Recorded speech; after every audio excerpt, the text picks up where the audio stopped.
in Quad City. San Jose Sabrecats. Take a look at the Final Four. Here today, one team will qualify for Arena Bowl 15 to play the winner of tomorrow's match between Indiana and Grand Rapids.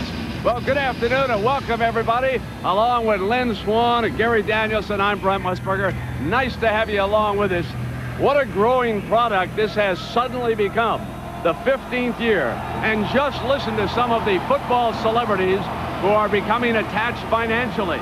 Kenny Stabler, John Elway, Dan Marino. Who knows? Maybe Gary Danielson will be next. Maybe a few years ago I could have afforded one. Now let me get this straight, Brent. You get to throw every down. Every down, baby. And you can throw it from one side to the other side. Absolutely. Even me. I like this league. Now, football is football. And when it gets back, it's always going to get back to the quarterback. And this is no different. Football's changing a little bit with athletic quarterbacks. But today we got two veterans that are going to lead their team and try to get into the championship. Andy Kelly. What a record he's had in the playoffs. He's from Tennessee. He's playing for Nashville. 42 touchdown passes, only 4 interceptions in the playoffs. Mark Grieb, he's the leading passer in the AFL. Against this team, he threw for 430 yards. But Brent, both these guys got a little burr under the saddle. Last year, Kelly kind of lost that game, 3 of his interceptions in the championship game. And Grieb, 2 interceptions and 2 sacks to lose this game last year against Nashville. Both are out to prove something. Well, it's a 50-yard war, and frequently you're going to refer to the rules here. 8 players per side. 4 must be on the line of scrimmage offensively. No punting. Only 1 linebacker has to blitz, and that's the one opposite of the tight end. You're going to see some net play with the kickoffs. The clock continues to run except the final minute. And notice the last one, like the Canadian Football League. That one wide receiver, he'll come flying at the line of scrimmage. Can you imagine what this fellow would have done with forward motion? The newest member of the Pro Football Hall of Fame. Congratulations go to our colleague, Lynn Swan. And what an illustrious class of great stars and coaches he went in with. Lynn, you would have loved forward motion, my friend. I certainly would have, and certainly momentum is not just an attitude change for a football team in the Arena Football League. It's an asset for the receiver. Let me give you an example of what the wide receiver can do. He takes off from the line of scrimmage, and he is going to have a 5-yard opportunity to get his momentum going. He's going to line up on that defensive back. He is going to have a chance to blow past him. The defensive back is going to have to guess on most opportunities when the receiver comes at him this way, which way it's going to go. If he doesn't guess right, that receiver blows right by him. In this league, being a defensive back, Brent, is you're the decided disadvantage.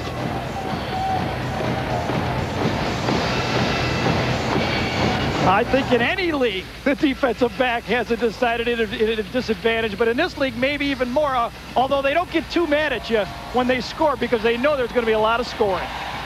Steve McLaughlin will kick it off for Nashville. They won the toss. They will defer. So San Jose goes on the attack. Now watch the net ball, folks. In play. Off the goal line, and it goes out of bounds. So it'll come out on the 5-yard line, and Mark Grieb will bring the San Jose Sabrecats out to the line of scrimmage out of UC Davis. Master's degree out of Stanford. A bright fella. 5-1 as a starter. Doesn't make many mistakes. He's number 16. He will fire out with San Jose. James Rowe has been activated for this game. He's number 9, along with Tracy Perkins. They'll try to get some size on the wideouts. James Hunden, the speed man in motion. Now they come set, and it's Jerry Reese who takes a deep drop. He'll come flying. Grieb's got Reese down at the 9-yard line. And so joining Grieb in the starting lineup for head coach Darren Arbett, who's in his 3rd season, you can see Barry Wagner. Wags, a Hall of Famer here in the Arena League, if you will, does everything. And there's the fellas up front, Howard Butler, Darren Kenny, Joe Jacobs, the tight end. The tight end must raise his hand as he comes out of the huddle. He's lined up to the right. Remember, 4 offensive players on the line of scrimmage here on 2nd down. Quick pop for the 1st down. Wide open is Barry Wagner with his first reception of the game. There's one of their leading receivers, their leading tackler. He was a great player in the Arena League down in Orlando. Had a cup of coffee with the Chicago Bears. Just missed by that much, making the NFL 6-time AFL Iron Man of the Year. and twice he was the Arena Football League MVP. He has played in the Arena Bowl 5 times, trying to get back for number 6. Hunden, the speed man. And now on 1st and 10.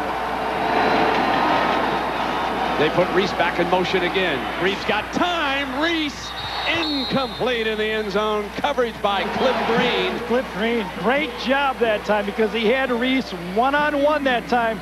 First couple of times, Brent, they went with the zone, Nashville did, but this time it's man-on-man, and watch, Green cut him off. That's all you got to do. That's perfect coverage, as good as you're going to get, one-on-one all over this field.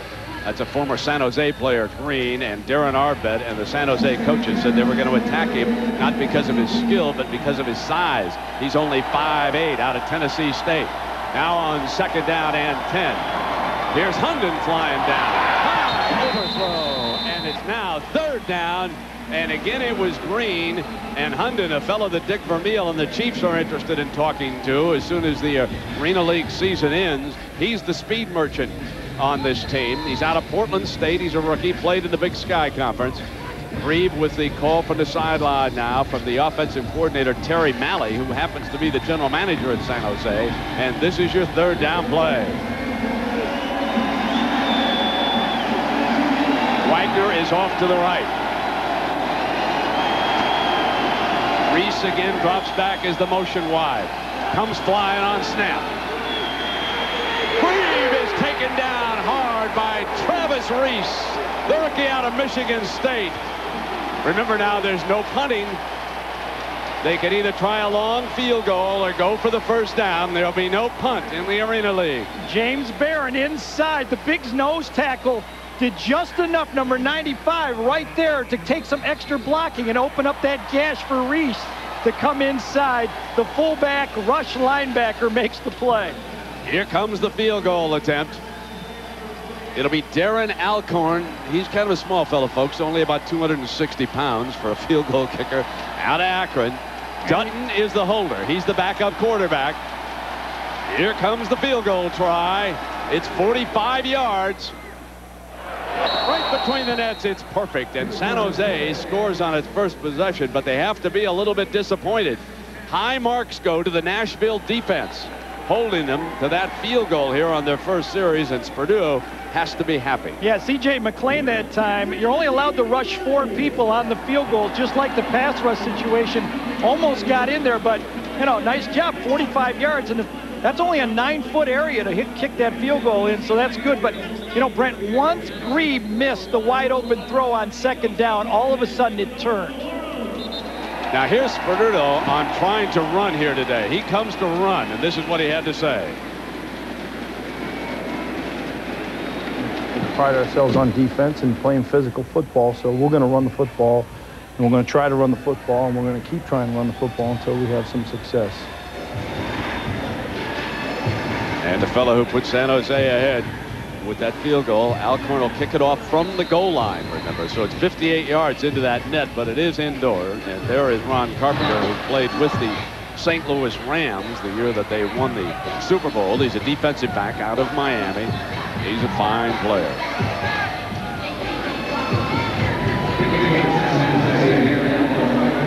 High kickoff headed for the net. Here's Carpenter coming out. Out to the 11-yard line. Barry Wagner there already defensively with a hand on it. And here comes the veteran, Andy Kelly, who played at Tennessee prior to Peyton Manning. He's been in this league 7 years, and he's the 2nd all-time passer in Knoxville behind the great Manning. And look at what he did with the Volunteers, leading them to Cotton, Sugar, and Fiesta Bowls while he played over there. Kelly has started 5 different games against this San Jose team over his career and thrown for 28 touchdowns. His key guy is Corey Fleming. He's number 12. He goes in motion out of Tennessee. They're going to go right to him, and he drops it. Dropped it near midfield. Barry Wagner, the defensive back, as we take a look at the Nashville offensive lineup.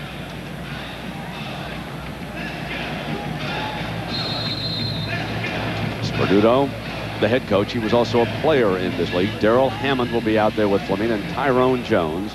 Travis Reese, the fullback. He's already made a big defensive play. One of the things about the Arena League, folks, is you go both ways, except for a couple of substitutions. Now Kelly fires complete, and Tyrone Jones out of Grambling makes the catch, and that's a first down. So important for the defensive backs. You're going to complete some passes as you move the ball down the field, but the DBs, and Smith did a good job that time, must be sure tacklers. You don't expect your defensive backs to knock down every pass, but you expect them to make every tackle after the completion. For information purposes only, folks, the over-under for this game was 102.5. I love the under, and I like it even more now that I see that clock run. Kelly bobbles the snap, and he's down on top of it at the 11-yard line. Joe Jacobs, the rush man in on him. Would you have liked it just at 102, though? I mean, the half, really, the half turn. It's definitely the hook that convinced me, okay? Another unforced error in this game. Mark Green missed an open receiver on second down, and here the snap.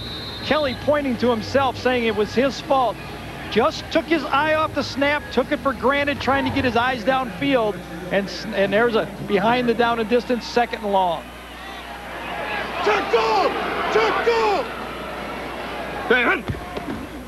Kelly overloads to the right. Going to fire high and going to be short. That's Jarek Hillary out of Tennessee State making the catch, almost back to the original line of scrimmage. So now it's Nashville facing third and long. Brent, fundamentals are fundamentals, but in Arena Football League, you must be able to throw just with your arm. Watch how Kelly throws this kind of backing away. There's not much room in the pocket, and since the field is so small, you can get away with that in this game. Or if you play for the Detroit Lions, you have to do that. Third down and 10. And the defensive player jumped as the motion man was coming free. Play! Touchdown, Nashville! Penalty will be declined. So there's the Tennessee connection. It's all volunteers, folks. The old veteran, Wagner, took a play off. Number 56 on the defense. Penalty is declined. Touchdown. A 29-yard scoring strike. And Kelly puts up his first touchdown pass of this semifinal. You'll see the right side jump off sides, and Barry Wagner thinks the play is dead. He stops. You'll see him way behind back there, and all of a sudden just a lob pass for Kelly to Fleming. Steve McLaughlin out of Arizona on for the extra point. Has to hit into that small net. Right in between the two big ones. Half as wide as an NFL set of goalposts. And the Cats open up a 7-3 lead on the Sabrecats.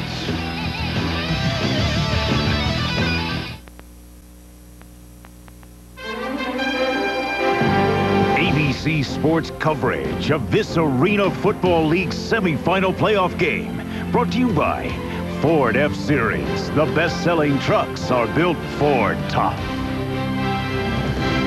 Not far from here, the Titans and the Bears, and here this afternoon it's the Cats and the Sabercats, and the home field advantage has already reared its head. We will show you why here in just a few moments as Wagner gets ready to return this kickoff. It's right in that short net, and out comes Barry. Shake and bake and down at the 6-yard line, and Gary, take us back and show us the home field advantage here. Yeah, the veteran Barry Wagner is trying to bait Kelly here. Here he is. Watch him cheat in. But as he comes back, he thinks he hears a whistle, and he just stops. Watch this. He sees the offside, kind of goes back, and as he turns, he just quits on the play, and that cost his team 7 points. No one would smuggle a whistle in here, would they? Everything else has been. No, I can't believe that. Wagner will take a break right now. Hundon is still out there for Glebe. 7-3, Nashville with the lead. Deflected, incomplete. And penetration by that defensive line. And we'll remind you that next Sunday we're going to be back for the Arena Football League's championship game, Arena Bowl 15, next Sunday, live at 3 Eastern, right here on ABC. And who knows where we will be. The best seeded team left will host the championship game. If Grand Rapids wins tomorrow against Indiana, they automatically will host it. But they have to beat a red-hot Indiana team. Penalty flags, our first penalty of the game. I think one of the I should say our second. Yes, one of the offensive linemen flinched there. I think that's crowd control again. False start. Yes. 55 on the offense. Half a distance to the goal. Still second down. One of the things the viewers should look for as the team breaks the huddle, one of the 3 offensive linemen will raise their hand. That's the tight end. He is eligible. The other 2 are not. Another nice rule in this game. Only 2 guys you can't throw to on the field. There he is, the right side, raising his hand right there. That's your tight end. He is eligible. Grieb has missed his last 3 in the teeth of this crowd here in Nashville. Hunden, the motion man, he'll throw incomplete, and now he's missed 4 in a row. Pressure right in his face. You can throw off your back foot, but it's also tough to throw when you got someone right in your face and trying to throw that touch pass. Coming inside, pressure coming right at him from Rupert Grant, and look at that bad throw. Again, Grieb, what is that, 4 in a row, Brent? Ray, go. No, Here's your big third down.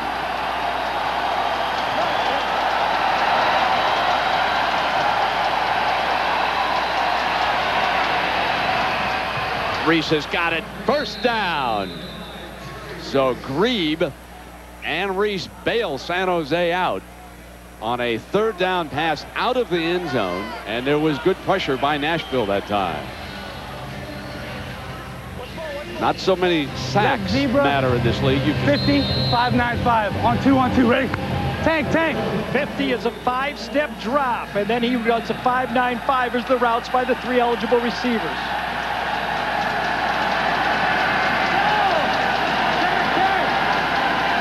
Rowe in motion. There's the 5-step drop. And underneath Hunden, the speed man, down at about the 21-yard line. Very interesting when the man goes in motion, because as Lynn pointed out early in the game, he is at such a disadvantage to cover man-on-man. A lot of teams employ a zone against it. They jam the motion man, but the other 2 defensive backs drop back and play half-field coverage, and that's why it looks like a lot of the receivers are open to the outside. The defense counts on the field getting smaller as you move closer to the goal line to make plays. Hunden and Reese are on the left side, and now Rowe joins them. A screen to Rowe in behind the other 2 wideouts, and Rowe, the big fella, bangs his way for a first down at the 6-yard line. That was a very pretty play that time. They catch Nashville in a lot of zones, so they throw the quick hitter. The wide receivers come out, give them almost like a sweep protection. Watch the receivers come back, crack back, and then you got a nice little angle there for Rowe to just blast it up inside. There's the alley right there. Rowe just taking it, and again, a sure tackle. Stops him and puts a touchdown in a little bit of a jeopardy. Remember now, the end zone's only 8 yards deep, and a lot of teams inside the 10 load up and run, but Mike Jones was going nowhere that time. That is our first running play of this game. But Gary, explain what that shorter end zone does to help the defense down here. Well, actually, in a lot of ways, because the defensive backs know they're not going to get beat deep, they can jam everyone, but also the linebackers come in play. Those crossing routes, when the linebacker that's not allowed to leave the box can deflect a lot of plays. So instead of having 3 defenders, you now have 4 or 5 defenders. Second down, Grieb to throw for it, and he's got it. It's a gimme, and he hits James Hunden of Portland State. And for the first time since Nashville scored, San Jose marches right back down the field. There are a lot of lead changes in the Arena League, and one of the things that you do as a coach or a player is you just keep your head in the game. It's almost like serving in tennis. The other team held serve, and now you're going to get a chance. You just got to make sure you make the most of it.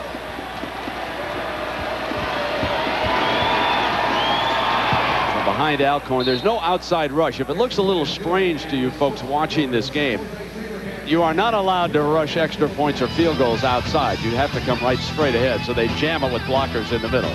San Jose leads at 10-7.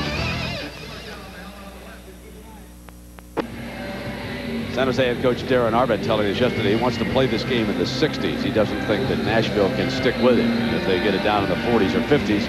he said we could be in serious trouble in this game. So he wants to put touchdowns on that scoreboard as much as possible here. Ron Carpenter back deep to return this kickoff. Number 23 as you look straight down. That net, which is where you want to put it in the Arena League. Carpenter is short of the 15-yard line. Remind everybody that Monday night, September 10th, join Al Michaels, Dan Fouts, and Dennis Miller for the season premiere of Monday Night Football. The NFC champion New York Giants will take on the Denver Broncos in Denver's brand new stadium, 9 Eastern, 6 Pacific, right here on ABC. Nice job of avoiding the name of that new stadium. Invesco or Mile High Stadium, I believe it is. I think I saw a picture of that. They're using both, I think. 2:46 on first down. Kelly complete. Wagner the defender. Tyrone Jones the receiver. One of the interesting things as a quarterback, talking to different guys that have played it, is you have to have patience. Take what they give you down the field, just like any type of football. But when there's an opportunity to score, you got to take it long, because as the field gets narrow, most of the quarterbacks believe that it gets tougher and tougher to score. They like to score from about the 20 to 10-yard line. When you get inside the 5, it gets more difficult. Second down and short. Kelly incomplete. And going down in a heap that time as Albry Battle out of Arizona State, his second year in the Arena League, piling in on top of it. Well, nothing changes. You can make the field small. You can put boards around. You can play on AstroTurf. You can play on grass at night or during the day. A pass rush stops any type of pass offense. Nashville's been tough here at home this season. They're 7-1. Third down and short. And they load the running play, and it'll be Hillary for the first down. So they move a wide receiver into that running back spot, give him all the blocking he needs, and then they run for the first down. And remember, we told you, Sperduto comes to run, and that's his first running play of this game. Nashville's the #1 rushing team in the league. Now, the #1 rushing team in the league means 35 yards a game. And you throw for 200 yards a game and you last. I have coaches that would roll over in their grave if they ever heard that stat, right? I don't think I love it. Bo and Woody would That's have exactly fallen right. in love with the Arena League, folks. 35 yards a game. Clock continues to run. Inside of a minute already. It's only the last minute of the half in the game, and there's the quick hit to Hammond. That was designed to cash back inside. A beautiful play that time. Let's check in with Lynn Swan. Lynn. Well, Brent, you know, these two coaches have different philosophies in terms of their offense, what they want to do. Coach Pat Sperduto said, you know, he's a slow it up kind of guy. He doesn't want to get into a shootout, wants to rely on his defense. So he said if he sees his offense running the ball about 15 times in his ball game, that's a real good sign. But on the other side, Coach Arbet says, you know, he wants to go up top as often as he can because he needs for his team to be in a shootout to win. Second down. Kelly. Good protection. He's got Hammond. Touchdown! Darrell Hammond, the 10-year veteran from Virginia. 13 yards for the score, and Nashville regains the lead just like that. What a beautiful route by Hammond. Came in on a slant, went back out and froze Barry Wagner, and then took it back inside. You have to have nice protection, but that's that dink and dunk passing game that Kelly is so good at. And Hammond, the veteran, from Kelly, the veteran, burned another veteran.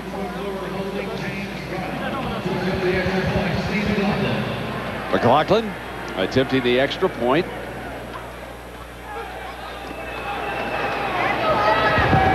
There you go. Looks like a freeze frame the way they stand there. And the Cats lead it by 4. ABC Sports presentation of the Arena Football League semifinal playoffs returns after this message and a word from our ABC station. At this point, Gary, Barry Wagner's saying, hey, don't they know I'm a Hall of Famer? Right. They're not supposed to be picking on me like this. And I got a nice halftime interview coming up with Lynn Swan. Exactly. Please give me the ball. Come on, my mom's here and about 30 other friends. You know what?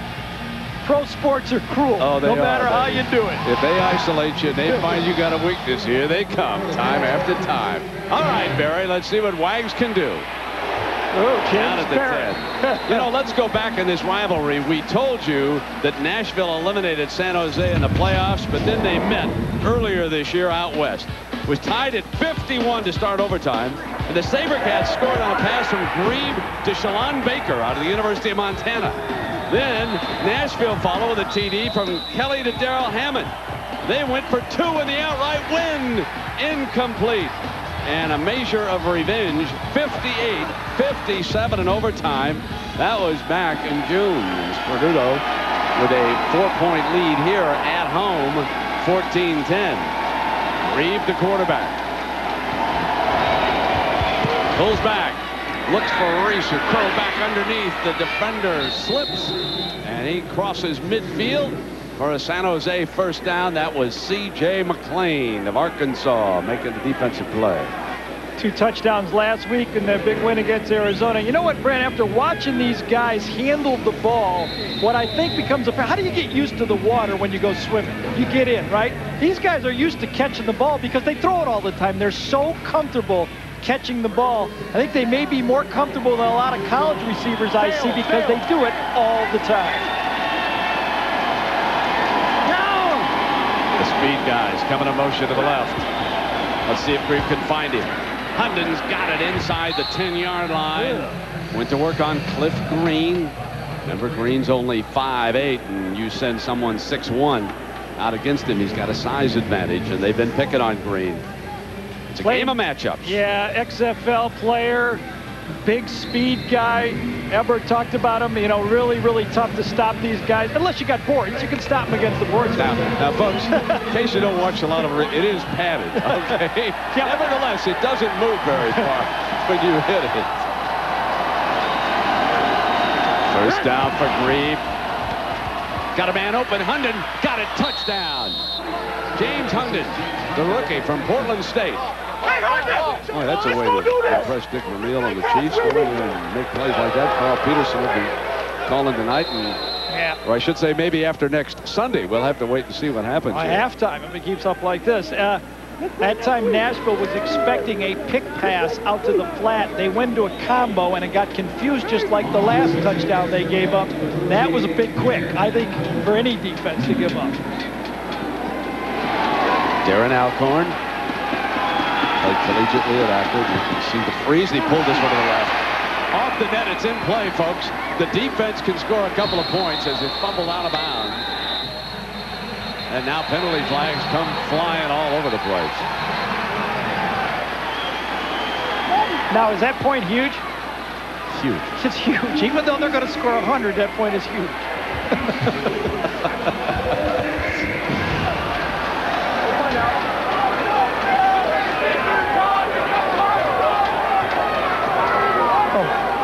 Mark Grieve that time just shredded the Nashville defense. Big chunks on each throw. Nashville tried to do a little bit more man coverage that time. Grieve recognized it. On the receiving team, on the kicking team, that penalty is declined. The point is no good. After the play, we have a dead ball foul, number 56. On the kicking team, that penalty will be a carryover administered on the first play after the kickoff. So that was Joe Jacobs who got a little bit carried away. Joe Ryder, our referee, with a good explanation. The Sabrecats lead it, but only by 2 after the missed extra point. All the excitement. Oh, what a play! To the right sideline, has a man, touchdown! All the drama. 19 yards, the distance between the championship and overtime. The kick is up. All the glory. It's good! The Orlando Predators are the champions of Arena Bowl 14. The Arena Football League's Arena Bowl 15 Championship. This Sunday, 3 p.m. Eastern, noon Pacific on ABC Sports. Arena Football. Get it all. Thank you very much, Kurt Warner. Did anybody do more to put the Arena League on the map than Warner when he became the Super Bowl MVP for the St. Louis Rams? And this fall, NFL owners are expected to pick up that option. They'll purchase just a little over 49% of the Arena League, and more owners are getting involved directly owning franchises. And here comes San Jose's kickoff. In play off that middle net. Carpenter, tough handle on it. And hesitated. Now shaking and baking inside the 5. He comes. Can he get another blocker? Cuts back. Carpenter goes. Touchdown! Nashville! Man. A 57-yard return. One helmet went flying near midfield and rolled down the field like a bowling ball. Yeah, baby.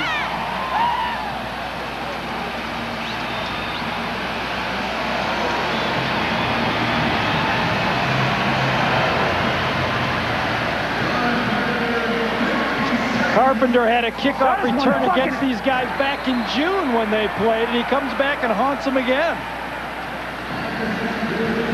Now here's McLaughlin. Watch the middle. Watch how the two lines just sort of freeze there and kind of hold hands here. Watch. Let's see what they do. A little pressure in the middle, but not much, folks. And off in play, away from Wagner, and loose, but it's picked up by San Jose. Remember, if he can go all the way, it's 2 points for San Jose. So Terrence Joseph finally fielded the fumble by Wagner, and he is down. And now the Cats return the favor. Take a look at this spectacular kickoff return. After the bobble, the hesitation, picks up a couple of blocks. What a great block that was right there by Tyrone Jones of Grambling. Carpenter for the score. Another missed extra point timeout. I thought extra points were supposed to be automatic. You were throwing them out to me yesterday. You wanted to ban them from the Arena League. Well, it takes too much time, but so does everything else in this league. They score on every play. Every series. Barry Wagner. Oh, yeah. It just got drilled again. He's having a tough one, but you know what? He's a survivor, and I'll bet he'll come back and have his due during this game. San Jose trailing it by 4, but they're about to get the football. And Berry fields it off the net. Slips free. He'll be down at the 10-yard line. Let's remind everybody now that tomorrow you can see more from the Arena Football League. 3 p.m. Eastern on ESPN2. There's your other game now. It'll be Indiana, the number 5 seed. They drilled Tampa. Oh, they played well last week. And Grand Rapids, the top seeded team. They will play, and the winners then are going to meet our winner here in Arena Bowl 50 next Sunday at 3 p.m. Eastern. In fact, a lot of the guys here were talking that Indiana might be playing as good a football as anybody in the league right now. So kind of interested to take a little peek at James Barron here, the nose tackle, who can produce such havoc. He's right in the middle, right on the center. Let's kind of zero in on him and see if he can get some push from the nose tackle. The Cats are going to have to find a way to stop number 6. He clearly has the speed. They fumble a snap, and there's a penalty flag on the play. The umpire, and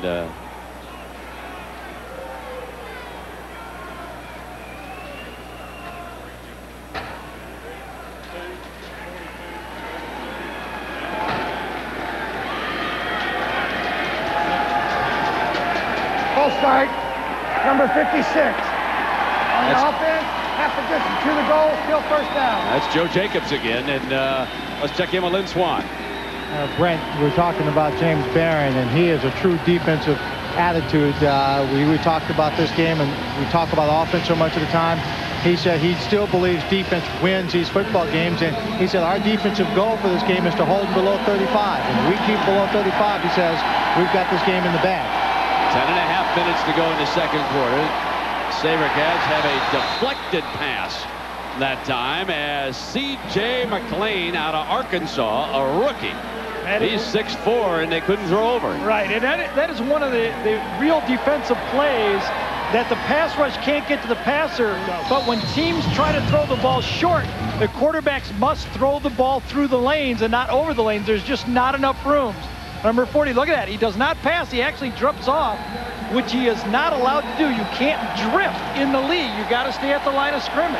That was very close to being a penalty. Motion. Reed looks away from it and comes back to Rowe. close to a first down, just short of it. It's being marked at about the 14-yard line, and this will bring up 3rd and short. Now, if Nashville possessed the football, we'd look for that short run, but with San Jose, you never know what our bet might come up with here. Well, you gotta figure they're gonna run the ball here, don't you? I mean, 595 third and inches like this. Mike Jones, the big fullback. Look how close he is to Grieve, just right behind him, about a yard. Motion, they're gonna fire. This is the Arena League, baby. Almost intercepted. There's a penalty flag, and Cliff Green might have initiated the contact. Yeah, it looked like he cut the receiver off. I'm wondering if it's going to be on Green like you saw also. Come on. 5 automatic first. Okay. Hey! The preliminary signal is against Nashville.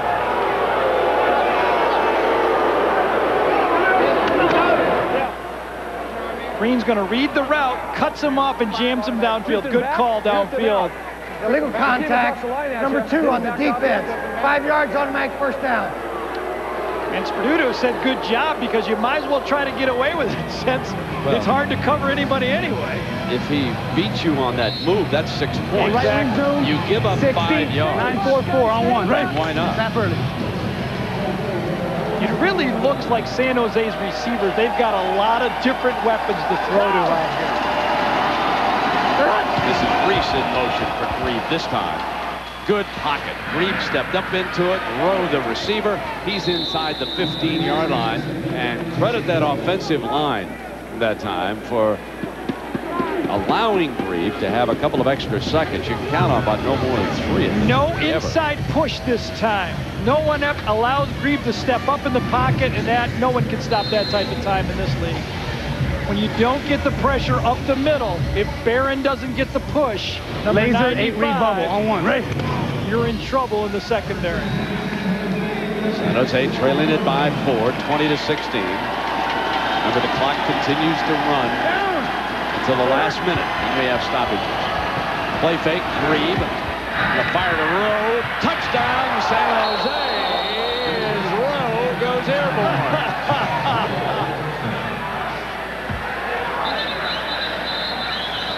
Penalty flag has been thrown on the play.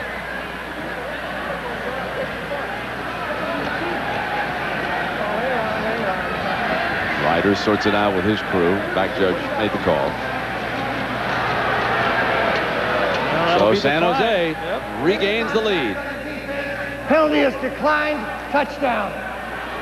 If you're Nashville and you don't rush 4 guys, James Barron, number 95 in the middle, gets double teamed. See that? 2 guys on him. That allows Grieve to throw it out in the flat and look at the layout. You lay it out off the boards inside. Well, that's good. It's like hockey. That's like hockey right there. You just dive, go off the boards, fall on the ground.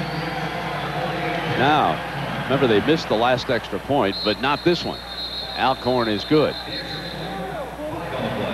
So they'll sort some flags out. But there's Rowe, who was activated for this game. He had been on the injured reserve list. He's out of Norfolk State, 2nd year in the league, 6'1", 196 pounds. Yeah, I think what happened that time with Jones is he put his foot on the offensive lineman and tried to use it as leverage to get over the top. We have leverage on the defense, number 42. Penalty is declined. The point is good. I'd like to say I knew that, but I'm sitting next to an official. I saw something that didn't look good, but I clarified this one, you know. There it is. Oh! C.J. McClain, I think it was. The Sabrecats lead Nashville 23-20. Stay tuned. More scoring to come, I promise. Special teams are emphasized here in Nashville, and a week ago against Toronto in their opening playoff win, Ron Carpenter returned 1 kickoff for a touchdown. Overall, the Cats took 2 of them back for scores.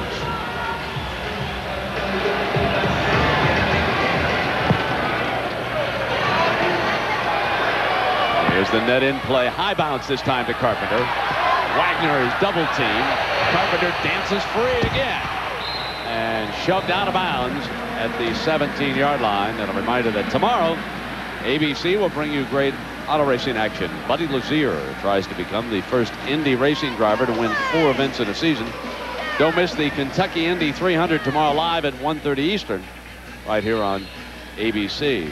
Well, with the kickoff return by Carpenter, Kelly has not been in there in a while, and looking up at the scoreboard, he's going to have to answer now, because it's not going to be the type of game as Purdue wanted. It's going to be a high-scoring game, and Kelly's only thrown 8 passes with half quarter go in the first half. Here's number 9, right on the money to Darrell Hammond, who scored a touchdown. First down, Nashville at the San Jose 16-yard line. Mark Grieve is 12 for 17, and Kelly is now 7 for 9. So you can see the difference that kind of distorted the statistics because of the kickoff return. Is it the first turnover win? On three. Right yo-yo. 33 stack on 3. Ready?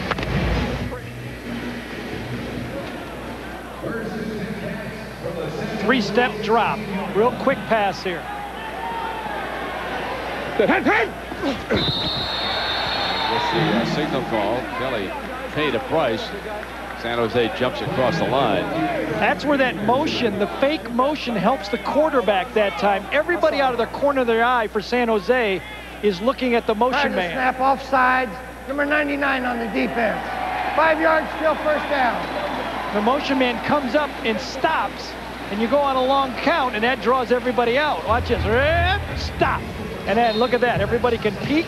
You're trying to get off on the edge, and that's a very good ploy by a veteran play call, signal caller there to draw that and steal 5 more yards, or 3 more yards. What is it, 3 yards? Freeze motion is a big play in this league. This time they follow through and they throw the screen to Jones. That's part of every playbook in the Arena League, that screen in behind the other receivers with Omar Smith from San Jose State making the play defensively for their Sabrecats. One of the architects of the Arena Football League and one of the first people hired was Mouse Davis. If you watch run and shoot football, that is one of the plays that's a staple. But you're seeing it now in all of football, even the NFL, that quick pass, letting the receivers block downfield. It's almost a run game now to get the ball to your skilled people. But we were told that Mouse wanted 8 on 7. So did I. 8 for the offense. And Kelly under pressure, going to be sacked at the 15-yard line. Battle. Man, it was a bad play by Kelly. He needed to throw that ball away. First down from the 6-yard line. You cannot take a sack. Missed pass block, get rid of it. You don't have time. Right in his face, Battle makes it, and now it's, 14 yards for a touchdown. On second, he could have easily tossed that into the 5th row. Now Kelly, this is his 8th year. Very comfortable, works year-round with the Cats franchise. One of the great veterans of this league. Snap pass, incomplete. So big 3rd down coming up for him. And yesterday we had a chance to ask Andy Kelly about the art of quarterbacking in the Arena Football League, and here's what he said. You have to make quick reads and get rid of the ball. But on the flip side, the reads, because there are only 3 DBs, sometimes the reads are a little easier. So it kind of balances out a little bit. It has to be quick, but there's not like a ton of coverages they can throw at you and surprise you. Usually after the first step or 2 in your drop, you kind of have a feel for what the coverage is going to be, and you can be ready to get rid of the football. So here is the 3rd down.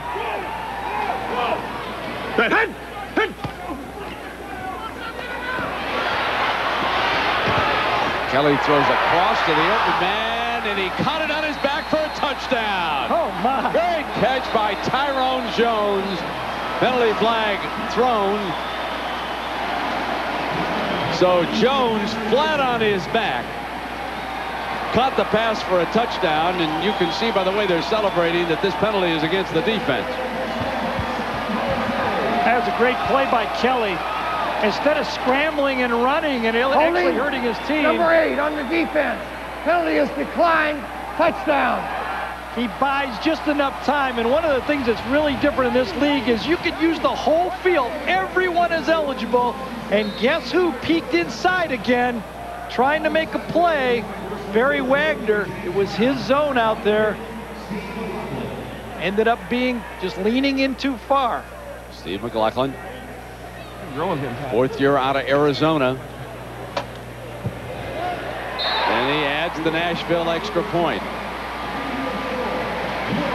Berry appeared to deflect that ball a little bit. Up in the air and on his back. Touchdown Nashville. Cats lead it by 4. Young man out of Grambling with great concentration this time as Wagner redirects the ball, Gary. Just barely nudged it, and Jones stays with it enough. See, he thought he had it, but then it hits him almost off his shoulder pads and face pad. And was he on the line? Referee was right there to say no. And the Cats lead the Sabrecats 27-23. Barry Wagner dug deep and looking for something good to happen. Back to receive for San Jose, Barry Wagner. There's your net ball, and here comes Wags. There's a hole, and he bursts through about the 17-yard line with Darrell Hammond making the stop. Barry Wagner's out of Alabama A&M. Len Swan will have a conversation with him coming up at halftime. Notice at the bottom, folks, look at all the tackles he has to go along with the receiving yards. 500 career tackles, 10,000, almost 11,000 receiving yards, returns kickoffs, does everything. And Nashville has said, grand old man, we're coming at you today. And they're doing just that. Here's Grieve. Rowe out of bounds at the 20-yard line. Cliff Green, he's being picked on the other side, and now it's being waved off. Incomplete. Boy, it's just easy pickings out there with Rowe. They cannot match up with him at all. They can have that pass anytime they want to out there. And Grieve is just going to keep going back to his trio of receivers. I think is a tough matchup for Nashville. Reese, Hunden, Wagner, Rowe. That's a good group right there. No! Second down and Rowe, the motion man. Receiver was down on his back, and it's incomplete. Hernandez. He was the eligible tight end receiver that time, and it'll be third down. Yeah, see, Aaron Hamilton that time, the defensive end, was in a spy position. He was not rushing. San Jose had the screen on at the worst time they could. Now, that's a bit of a bad call, if you ask me. A lot of zone defense from Nashville, and they're dropping their end to the short side of the field near the boards because he doesn't have a lot of space to carry. He should run that screen to the wide side of the field.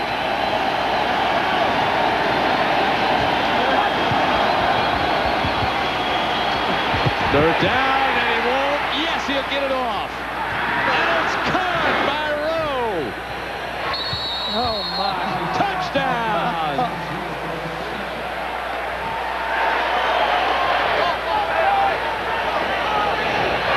How about that for making something out of nothing? Grieve was about to be sacked by 4 guys. There were 3 or 4 guys that hit Grieve on this play. This might be the play of the half for Nashville. You need 1 or 2 stops. Hit right there. Now look, he's 4 guys around him, and he throws a ball that could have been picked off. And remember, the boards are in. The boards are in. Across. Never even touched it, did he?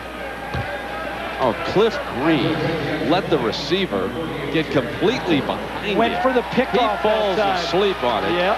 And Rowe in behind him makes a 33-yard touchdown. The extra point is good, and indeed, I agree. That's the play of the game for San Jose. And as a result, they lead it 30-27.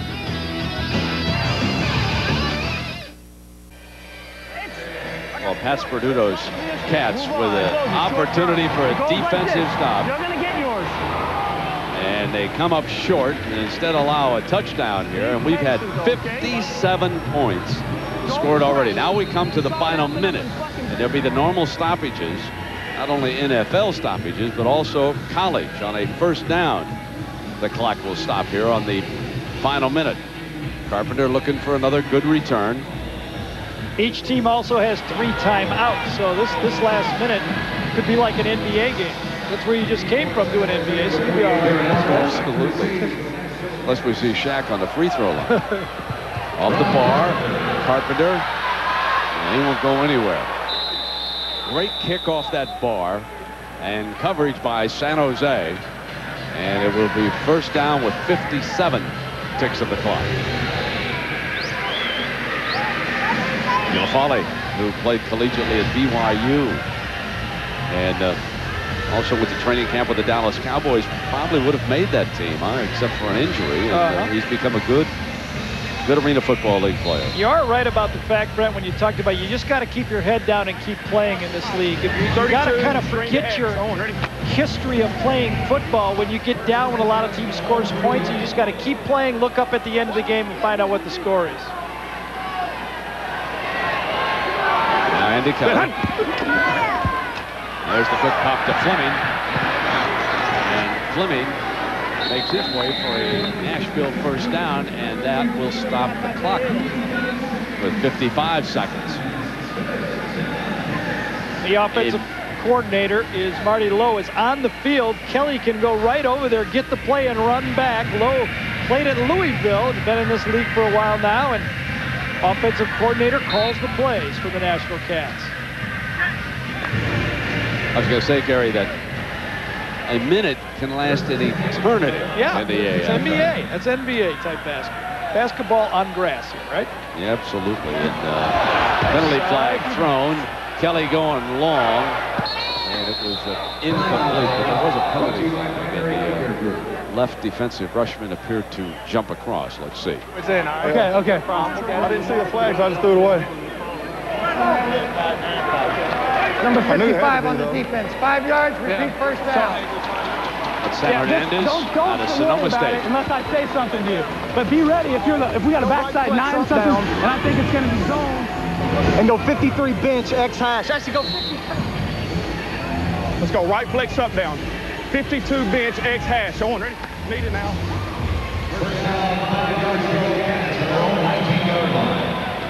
So coming up on their own 19, 36 seconds left.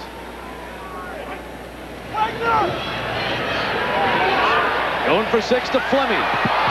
Incomplete, and a penalty flag is thrown on the coverage man, Terrence Joseph out of Tulsa. When Kelly needs a big play, like he did at the end of the game last week against Toronto, he looks for Fleming. Pass interference, number 8 on the defense. 10 yards, automatic first down. Fleming is big enough for him, 6'2", about 218, 220. Kelly just throws the ball up, a little stutter and go, and is this incidental contact? Actually, both guys fighting with their arm nearest each other. The left arm by Fleming, the right arm by the defender. So Corey Fleming earned a Super Bowl ring with the Dallas Cowboys, played for Jimmy Johnson down there. And he was one of Andy Kelly's favorite targets at Tennessee. So here's first down, 29 seconds left on the clock. Now, had we been with 2-3 minutes to go, the clock would have continued to run after any kind of an incompleted pass. So you can see how the tempo of the game changes completely in the last minute.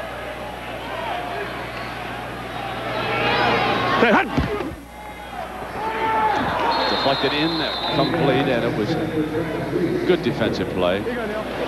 Got stepped on coming out.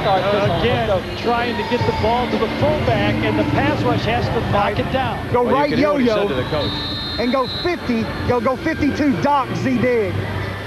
Again, the 50 means a 5-step drop to the lineman. They always have to know where the quarterback is, whether he's taking a 3-step drop or a 5-step drop. You hear Kelly tell the coach that he was stepped on. That's why he stumbled pulling out on that last play.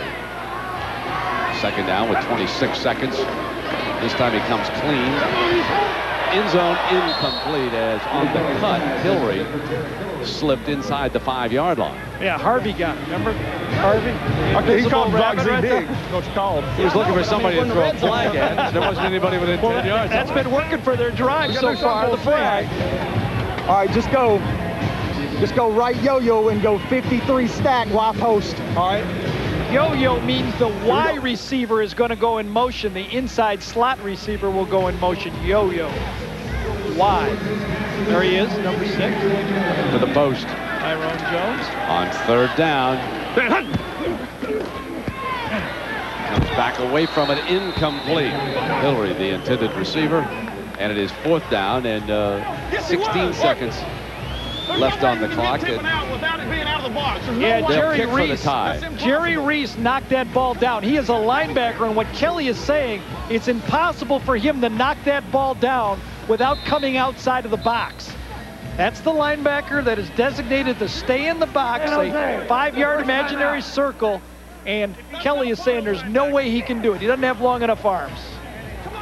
Number 5 right there. Does he stay in the box or does he drift out? Yeah, well, actually pretty close.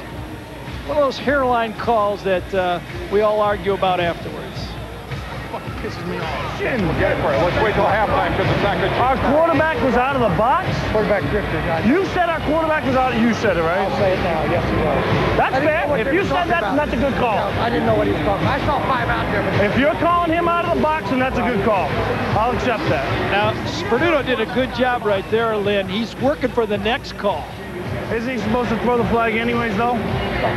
No, he thought that what they referred to as a jack linebacker or the Jill linebacker, the guy who is in the box and can't move outside the tackles or 5-yard deep, made that play on the last attempt. And how could he make the tackle or be involved in the play if he were staying in the box?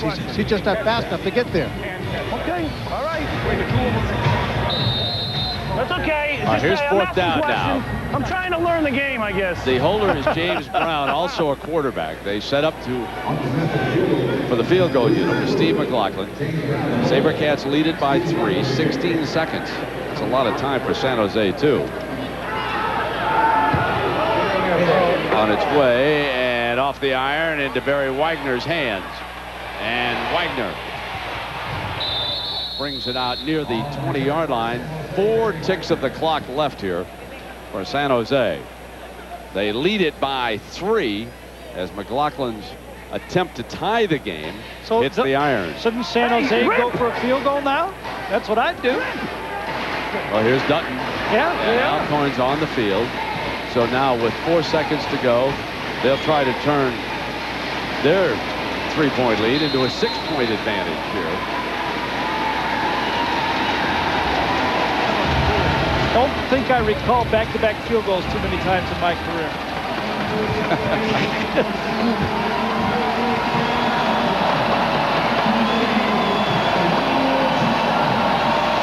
Here's the 48-yard attempt. No good. And it's fielded by Jones. He's free to go. Can he get a block? Can he turn it into a touchdown? Yes, he will. Oh, brother. Tyrone Jones off the missed field goal. We've got a penalty flag. Tyrone Jones takes that missed field goal, brings it all the way back, and suddenly the Cats hold a 3-point advantage. So it's the last minute in the wild and woolly AFL. You know, I was gonna make fun of you, Brent, when you said 16 seconds, a lot of time left. But you know what? Look what we had. It's amazing. Had 2 missed field goals, 2 kick returns off of missed field goals, and now one of them ended up going all the way for a touchdown. Once the little Jones gets into the broken field here, there's none of those big linemen that are going to stop him. This is an easy broken field run. And now remember, Jones is the star so far. Remember, flat on his back. Yep. He catches the deflected ball from Wagner. After it's off his pads, he makes a catch for a touchdown. Then with no time left on the clock, he takes a missed field goal back all the way 52 yards for another touchdown to almost single-handedly put the Cats ahead 33-30. We have had 63 points here. Check that. He gets 64 points on McLaughlin's extra point. Number 6, baby. What a Grambling Tiger he is here today. Well, we've had 2 kick returns, one by Carpenter and one by Jones, that has really kept the Cats in the game. Let's go to Lynn Swan with our first half hero. Take it away, Swanee. Huge play at the end of the ball game. Tell us what was going through your mind. I just wanted to do something to help my team get ahead. And my number was called. He put me back there. You would have caught back there. Put me back there, and I took it to the house. We're listening to your coach. He was telling you when you almost sacked the quarterback for San Jose, forget about the play, keep your head in the ball game because it'll change quickly. Right, I mean, it's arena football. It ebbs and flows real quick, so you got to be on your toes at all times. Okay, good luck to you in the second half. It just seems like an entire game, Lenny, and it was only a half. 34-30. An ABC Sports presentation of the Arena Football League semifinal playoffs will return after this message and a word from our ABC station. It has been the Tyrone Jones show here in the first half. The young man grew up in New Orleans. He attended Carver High School. He was a boyhood friend of Marshall Faulk, who now plays with the Rams. And Andy Kelly found him deflected and touchdown, and he wasn't done yet. At the end of the half, 52 yards for a touchdown. The young man recruited by legendary Grambling coach Eddie Robinson. And the whole Grambling family has to be happy about his performance here in the first half. And now, let's go to Terry Gannon in Edmonton, Canada for a report on the World Track and Field Championships. All right, Brent, thank you very much. The city of Edmonton, Alberta, Canada, for the past 8 days has hosted the best athletes in the world as they have competed for gold here at the World Track and Field Championships. Hi, everybody. I'm Terry Gannon. The action continues throughout the weekend here on ABC Sports, and a full day of coverage straight ahead. A little bit later on, we will have live coverage of the men and the women as they take to the track for the 4x100 relays, including Marion Jones, the winner of 5 Olympic medals in Sydney. And for the men, members of the 4x100 team from Sydney that won there, they try to repeat here in Edmonton. They are the favorites. Also, live coverage of the women's 100-meter hurdles featuring rising American star Jenny Adams, only 23 years of age and a recent graduate from the University of Houston. Adams has been awfully impressive in her first 2 rounds. The World Championships coming up a little bit later at 4 Eastern. Right now, back to more Arena Football League action right after this. On a 50-yard field, we've had 290 yards of offense here in the first half and 64 points. Oh, my. Right now, let's check in with Lynn Swan. Lynn. Thank you very much, Brent. You know, Barry Wagner is the kind of player who really does like to make something happen. 6-time All-Ironman and All-League performer. But as I talked to him yesterday, I found out that his inspiration for football is a mutual friend. It's a pleasure to meet you because we have something in common. Or I should say we have someone in common who's important in my career and important in yours, and that's John Stallworth. Oh, yeah, John Stallworth, great guy. I thank God for meeting him the time I did when I was a freshman at A&M. And, you know, by knowing him, now I know you, so even better. You said your uncle was always telling you about John Stallworth and the Steelers, and so he became one of your heroes. Oh, yeah, definitely. My uncle, Philip Wagner, you know, playing at A&M with John Stallworth. And he would tell me about Pittsburgh Steelers. And when I was coming up, and, you know, I see the black and gold, I say, man, look at these guys. I see you go up and catch passes. Like, hey, I'm going to be like that one day. Barry, you had the chance to play in the National Football League and it didn't work out. But aren't you proud of the impact you've had on the Arena Football League? I have to give credit to my mom, Miss Wagner. She always said, whatever I do, do the best. High school, I played both ways. In college, I was drafted as a safety, recruited as a safety, and I came in and played offense and defense. And the coach was like, well, you're doing a good job on offense, so we'll keep you over there for a little bit. But I always practiced both ways. So when I came to the arena, it was just natural for me. I was a defensive back all my life and a receiver all my life. So evidently, I'm used to covering and used to catching. What was your attitude about arena football when you first joined the league? When I first saw the league in '87, I was in college, getting ready to go to college. And I said, man, it's crazy. You know, it's crazy. I mean, you guys out here hitting the wall. You know, I'm like, that's crazy. I'll never do that. I'll never do it. Turn around a couple years later, 92, here I am.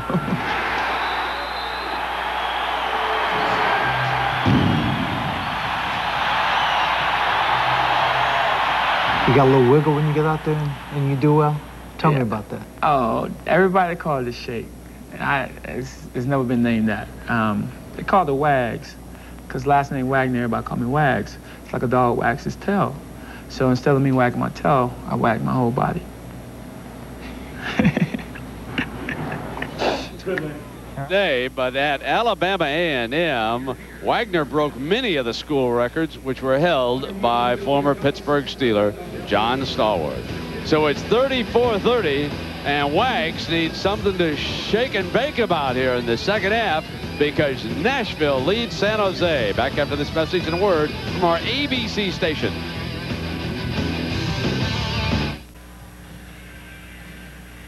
Nine lead changes in the first half. Nashville up by 4 right now, 34-30. The winner, remember, goes to Arena Bowl 15.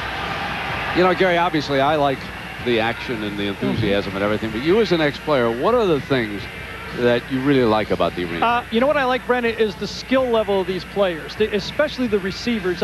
When you say they just barely missed in the NFL, you can see why. These guys on the right team, the right shot, and believe me, I'm one of those guys who just barely made it, so I understand.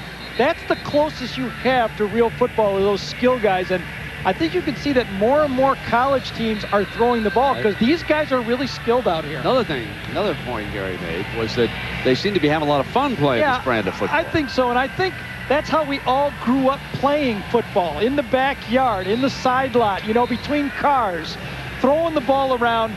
I don't think anybody really likes being an offensive lineman when they're 9 and 10 and 11 years old, but in this league, you get to rush the passer and block, and you get to throw the ball all around. It's a lot of fun to play this game. Sperduto told us yesterday that he stressed special teams here in Nashville. Folks, it's been the difference. They've returned 2 kicks for touchdown. One on a kickoff here by Ron Carpenter, who's set to return this one, and the second off a missed field goal. And the leading rushing team in the league has run the ball twice. Here's off the iron. Good kickoff, and Jones has to step in at the goal line and make it. And he's back short of the 10-yard line.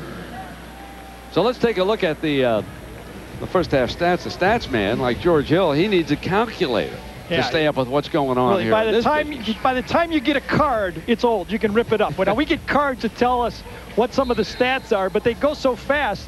You got to have a computer for these guys. Look at the sacks, 1 each, and the other thing is no turnovers yet. This is a huge possession, ladies and gentlemen. If you can open up an 11-point lead, you've got a big edge in this league because you score almost every possession. You're going to really force San Jose, and they got the defensive end to jump again. Kelly is taken down. The loose ball is pounced on, but it looked like the rush man on the right side for San Jose. Well, it better jumped be early because that time Nashville took a play off thinking it was a dead call, and Kelly on the off play gets a mouthful of helmet. And again, if you just joined us, it is the motion man who is causing San Jose some difficulty. Well, it's what you call Dick Vitale motion. Freeze! That's exactly right. Freeze!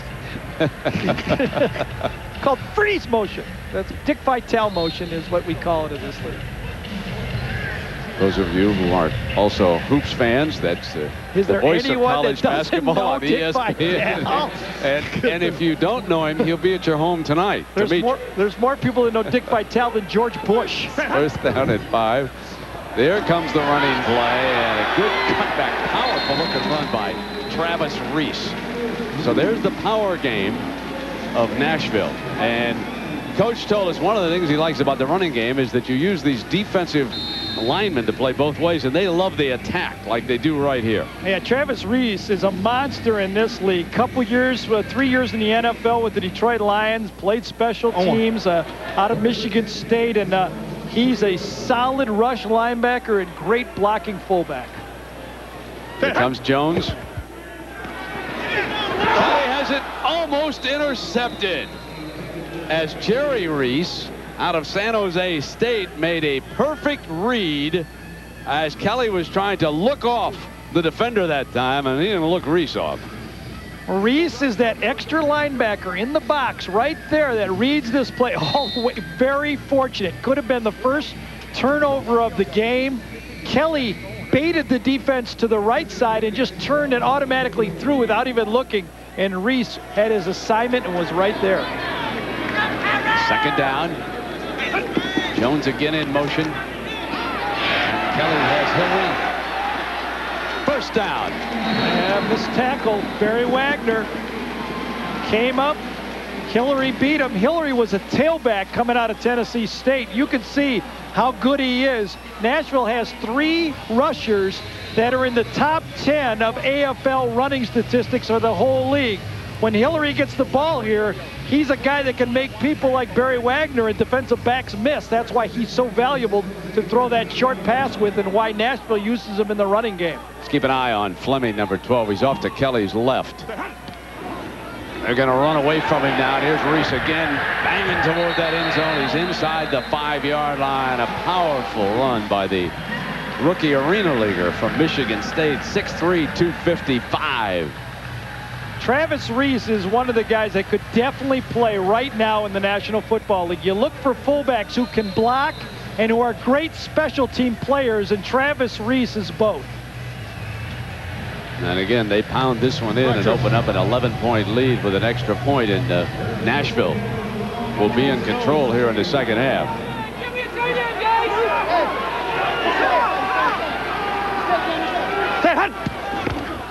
Reese to the middle, battling for the end zone, just short of it.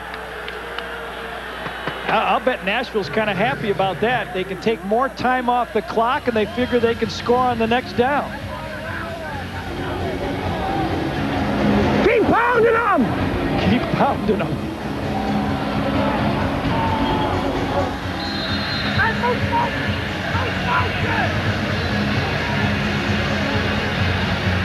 It's like old-fashioned football. Run the ball, play special teams. That's been the formula that has worked here in Nashville. 2 tight ends in left here. Oh. Great defensive play that time by Hillary. He was tripped up in the backfield as San Jose pounded straight across that time, and Hernandez led the way defensively for the Sabrecats. Lynn Swan. Oh, Brent, you know, Pat Sperduto right now is very calm, very happy because his team is playing his kind of football. You know, he's running the football. They've got the short passing game working. You see the offensive demeanor in the huddle. No one's worried about anything. They've got this great ground attack. They want to punch it in there. And they've already run 4.5 minutes off the clock, and this is a long drive in the Arena Football League. 3rd down and goal. Jones, the motion man, looks that side, got it, touchdown! Guess who? Yes, sir. He was in motion all the way, and he flew to that corner. That's his 3rd touchdown of the game. Sperduto and the Cats are in solid control now. Kelly just keeps buying time, keeps his feet moving, and goes to the guy he knows Jones is going to get open. The motion man, the Y yo-yo motion, goes one way, comes back the other side, and Kelly puts it right exactly there.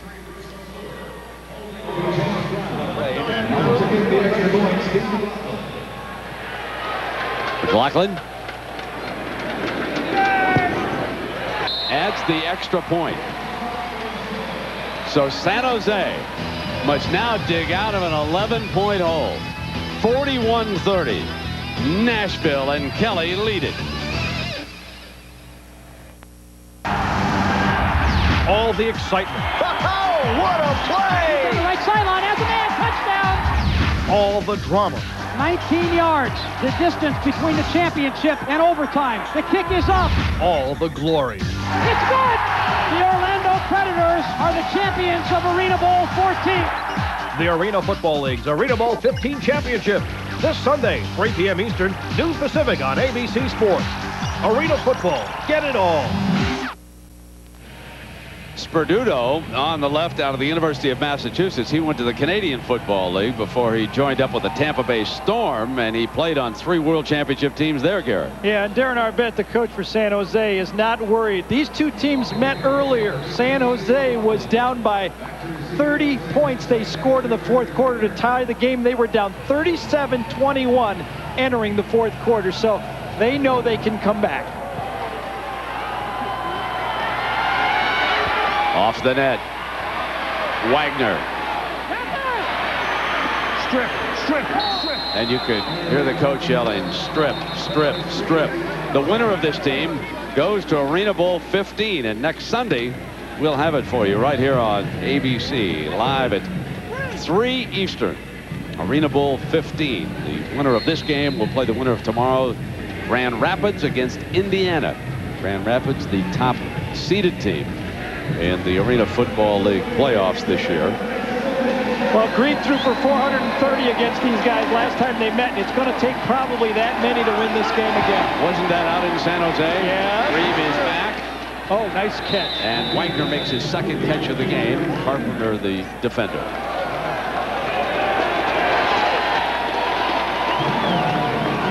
Penalty flag. Holding against San Jose. Let's go trips left and let's go Z-loop and let's go 8. Holding number 97 on the offense. Half a distance to the goal. Repeat first down. Come on, put up. All right, let's go. What? Yeah, trips left, Z-loop, 60, 814 on 1, right? Trips left, yeah. Quarterback Mark Grieve.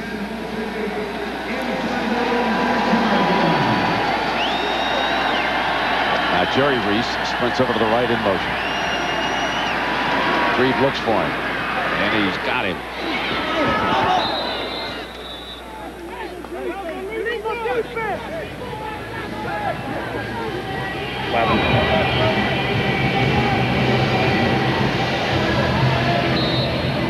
Mark Grieve, the AFL's leading passer, over 133 rating. Zoom, rocket, 111 on 1, right?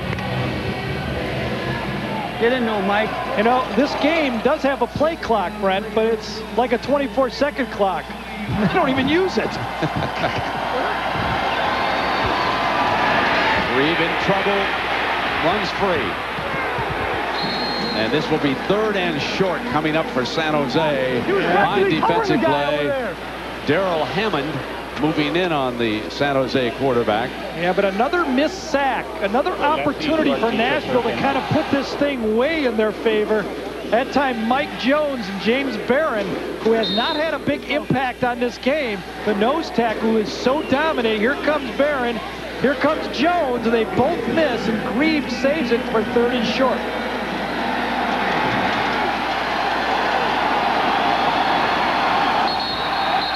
And there is movement. This could be a huge false start call against San Jose. Instead of 3rd and 2, this would make it 3rd and 7. We're good. False start, number 56 on the offense. 5 yards, still 3rd down. That's Joe Jacobs. Trips right. Trips right. Trips right, Z-loop, 70, 814 on 1, right?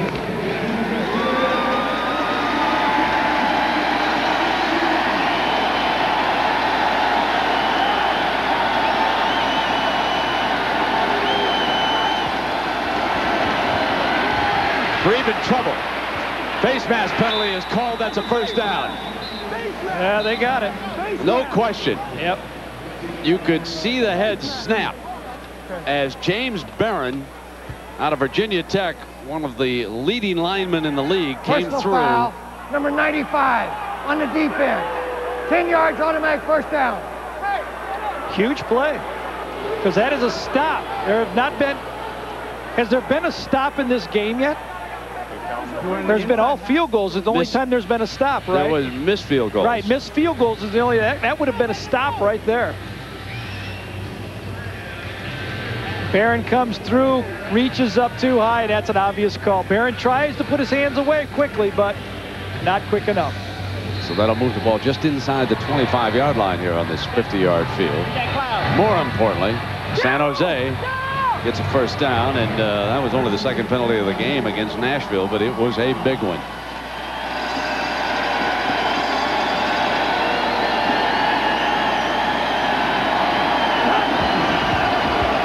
Trip going back and over at the boards. It's incomplete.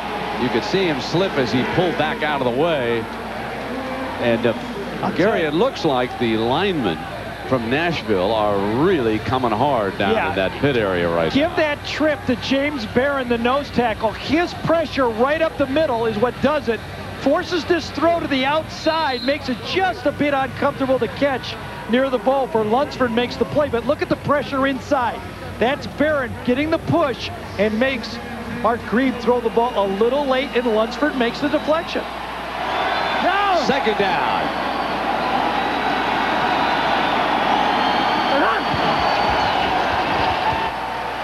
Great protection this time. And Wagner reaches down for a first down at the 13-yard line, and they're mixing it up back there in that pit area now. Mike Jones was locked up that time, the fullback for the Sabrecats, and he just hangs in there all the way. I don't know if he was grabbing him. Well, watch the big fullback locked up with McLean right there, and he's not going to let go. He's probably got a little jersey, and that allows an easy throw out to Barry Wagner. Right wing zoom, 60, smash, takeoff, 9 smash, on 1, ready? 1.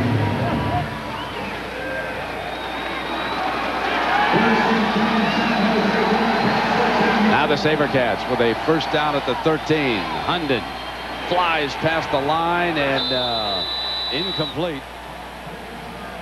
And a fan thanks Mark Grieve, I believe, for that souvenir. Pressure again. This time it's Rupert Grant, number 33.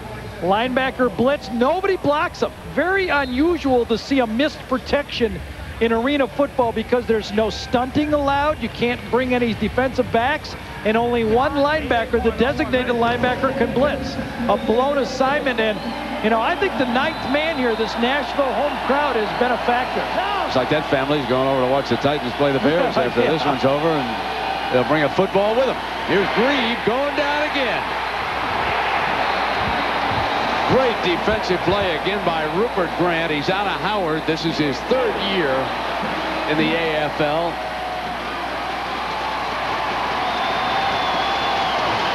I think this was supposed to be a quick screen, and that is a big mistake by Mark Grieve. You got to throw the ball away. No one up front is even blocking anybody. That's a 1, 2, 3, let it go. And it's not the offensive line's fault when you've got that type of screen set up. If it's not there, just sail another freebie to the fans. Look at this. Just 3.5 minutes left in this quarter. What a quarter for Nashville. 3rd down and 20. Penalty flag. Did Hunden break across too early? I think it might have been delay a game. Oh, it's a nightmare quarter for San Jose. It is. Right It now. really is. I think that returned field goal at the end of the half has carried over. Delay of game on the offense. 5 yards, still 3rd down. Well, in 2 weeks. Watch the football. Watch the football. Tell him. We'll show you about some football. Wide eye. You can watch the Broncos battle the Packers in a Monday Night Football preseason special. The winners of 3 of the last 5 Super Bowls face off Monday night, August 20th, live at 8 Eastern. You can watch the football. Here it is. 3rd down and a bunch.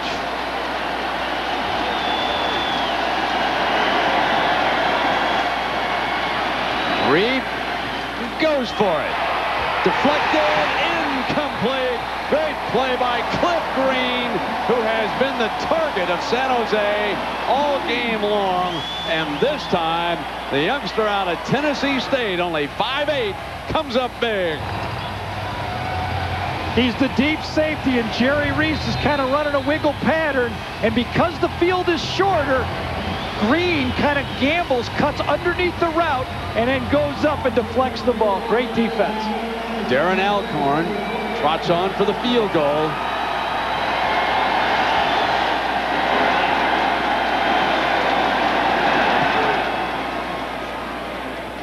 Good, a 44-yarder. Darren Alcorn makes the 44-yarder. In regular football, missed field goals are boring. In this thing, missed field goals are the best thing going. So they cut it down to an 8. And remember, there is a 2-point conversion in the AFL. Timeout. That young man's a good football coach. Special teams in this league. Defense. They lead at 41-33 right now, and it has been all Nashville. Folks, we've had only 6 points scored in this quarter. There hasn't been a touchdown in the third quarter.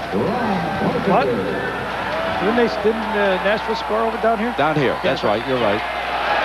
They absolutely did score on a pass to Jones. They all blend together. And it falls out of the end zone.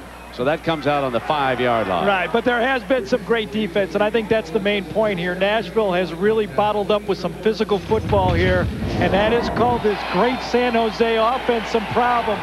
Inside rushes by Rupert Grant, put some pressure on Grebe, and then from the outside, Cliff Green judges the deep ball, knocks it down, and they get a stop, holding the offense to just 3 points. Now can Andy Kelly drive Nashville to another touchdown and really put them in a dominant position going into the fourth quarter here. Wide open is Jones, who is having a career day. And we were told that a year ago, when Nashville made it all the way to the Arena Bowl before losing to Orlando, that Jones was one of the key reasons why. As we take a look at the young man out of Grambling, and in fact, last most year, interesting is that he's a barber. He's a barber. I find that fascinating about him. Well, last year, as you mentioned, 23 receptions in the playoffs for 11 touchdowns he had. And he gives the Cats a first down.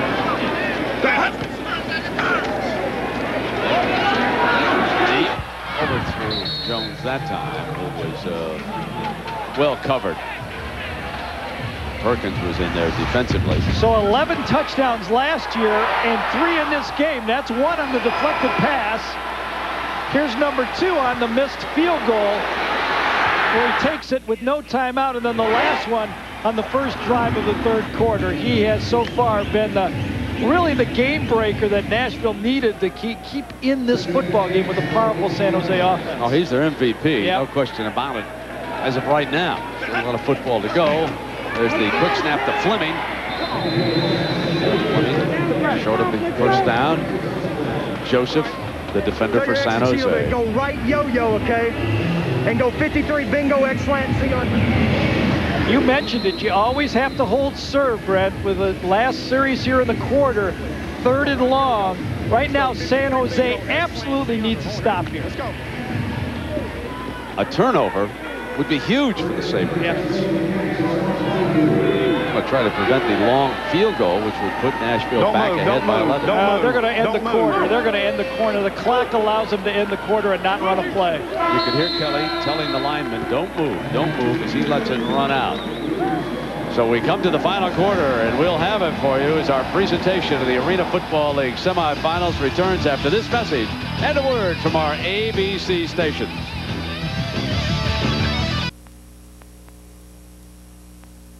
Nashville, Tennessee. This is AFL semifinal action with Gary Danielson and Lynn Swan. I'm Brent Musburger. 41-33.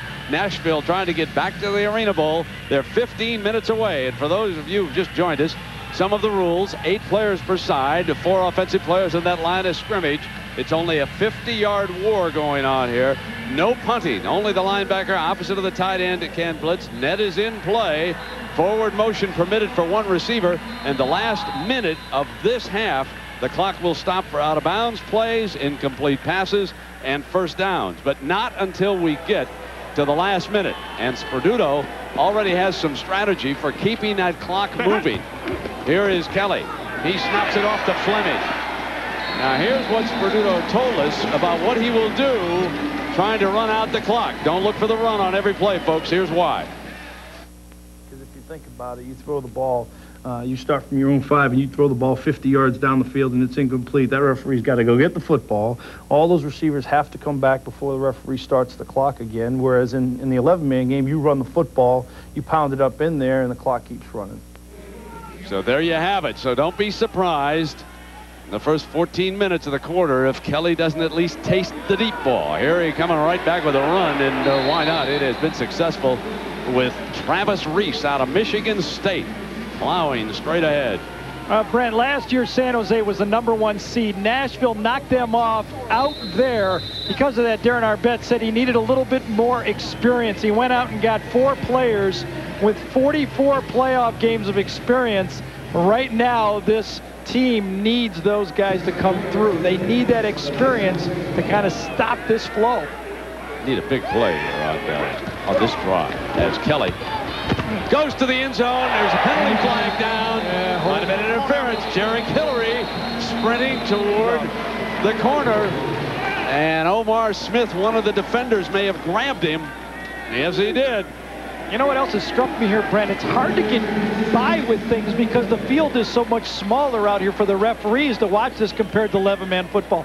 If you grab a guy's jersey or belt. On the defense, on an eligible receiver, number 14, half a distance to the goal, automatic first down. It's easy to get caught in this league. Number 14, Omar Smith. You can see it right here at the bottom of your screen. Latches on right there. Let me see if I can circle the guy for once. Grabs him from behind on Hillary, and that's just an easy call for this back judge right there to make. Ball's on the 6-yard line. Travis Reese is directly behind Andy Kelly. You get the toss again, and nowhere this time. San Jose ready for the run as the clock continues to move now. Inside of 13.5 minutes with Nashville up 41-33 and trying to score again. And as Gary pointed out way back in the first half, sometimes on 1st and 2nd down, the team with the lead doesn't mind not scoring. They don't want to give the ball back quite that quickly. And there he's got his thinking cap on. Remember, because of the Ironman football, the coach has to be aware of substitutions. He wants his big guys ready for the last series on defense especially. Short drop snap, got him in the end zone for a touchdown. Every time Kelly needs a play, he goes to the guy you just said, Corey Fleming. This time it was a stop fade. And Joseph thought Fleming pushed off this time, but it was not called. Terrence Joseph, number 8, was in man-to-man coverage. Fleming, there it is. See if he pushes off with his hand. Yes, he does. Absolutely. He gave him the Michael Jordan push right there. You get away with it if you're one of the stars of the league. McLaughlin on for the extra point with James Brown, the one-time Texas quarterback. He's the holder here. With the freeze at the line, you can't rush that kicker from the outside. It's good, folks, and Nashville in complete control. Fleming on the day. 5 catches, 61 yards, and 2 touchdowns for the Nashville Cats, who are 12 minutes away from going back to the Arena Bowl.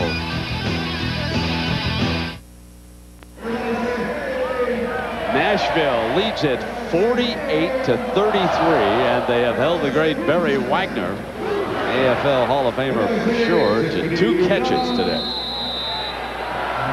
They've gone after him too when he's been on defense. Remember, you go both ways in this league, unless you're the quarterback or the specialist. So 12-11, and Nashville could wind up hosting the Arena Bowl if Indiana beats Grand Rapids. Grand Rapids beats them all, they will host it. It'll go straight down and come out on the 5-yard line. Just a superb kickoff that time.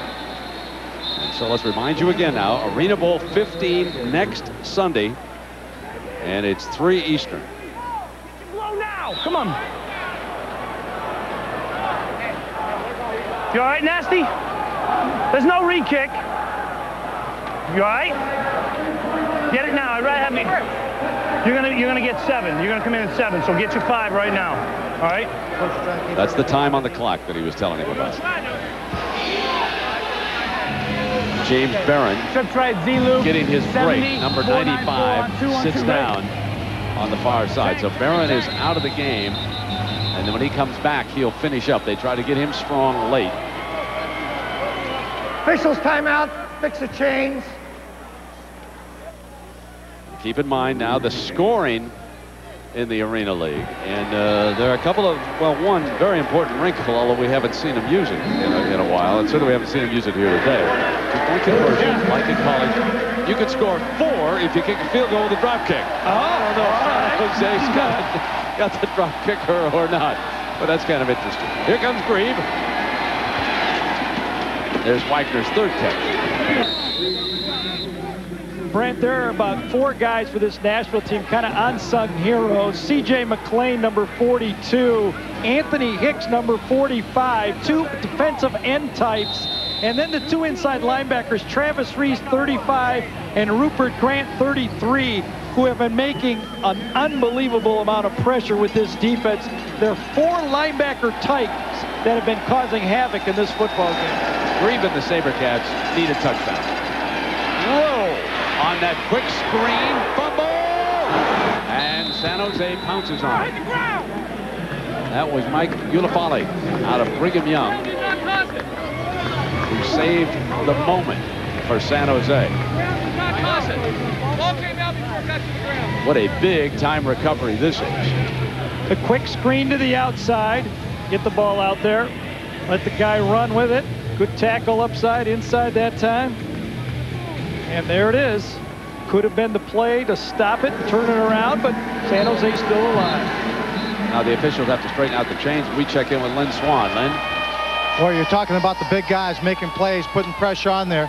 Coach Pat asked his guys, who can make a play on the sideline when he was talking to the catch? Everybody raise your hands. You can make your play. Next 2 times, get in the ball game. We need plays. Here's Grebe. Fires, touchdown! James Hunden, the rookie from Portland State. Now let's see if they go for 2 immediately, or they kick for 1. They're going to, I believe, go for 1 this time. Man-to-man coverage this time. One of the few times Nashville has been in man-to-man. You get an inside release right off the ball that time. Lunsford gets beat, and that's an easy pitch and catch. Remember, San Jose scored 30 points the last time these 2 teams met in the 4th quarter. Alcorn.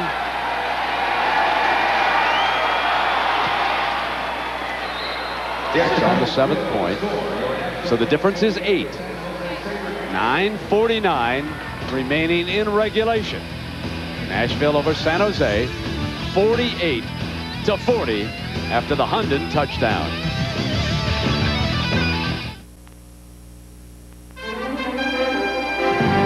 ABC Sports coverage of this Arena Football League semifinal playoff game brought to you by Ford F-Series. The best-selling trucks are built Ford tough.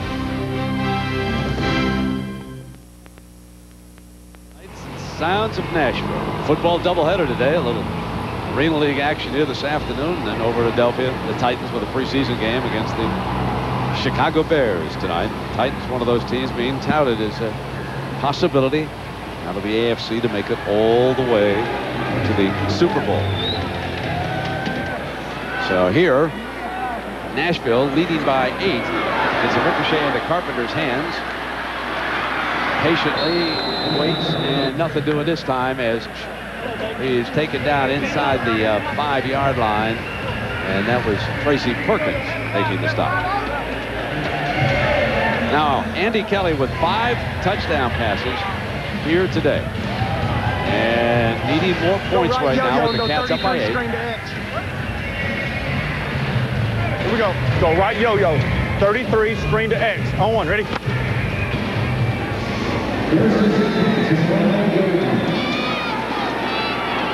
Jones sets up as the motion man. Underneath the Hammond. And he barges out close to the 20-yard line. Considering we saw 4 plays inside 16 seconds, 2 tries at a field goal, and a kickoff return, kick return for a touchdown. This is an eternity with an 8-point lead. Listen up. On 2 now. On 2. On 2. And even though they lead by 8, 32, screen to X. Pressure's still on Nashville. They have to go down and get more points. They're going to try to draw them off sides here. It's on 2. They're going to use the freeze here, I believe. They go on 2. Nope. Quick snap is to Jones for the first down at midfield. Here you go. It's going to force San Jose to move up and play closer man-to-man coverage because Kelly is going to be patient. He's going to try to take time off the clock and just move the chains. Right yo-yo, okay, and go 53 stain. Here we go. Go beat it, Dale. Everybody win. Right yo-yo. 53 Sting. On, ready?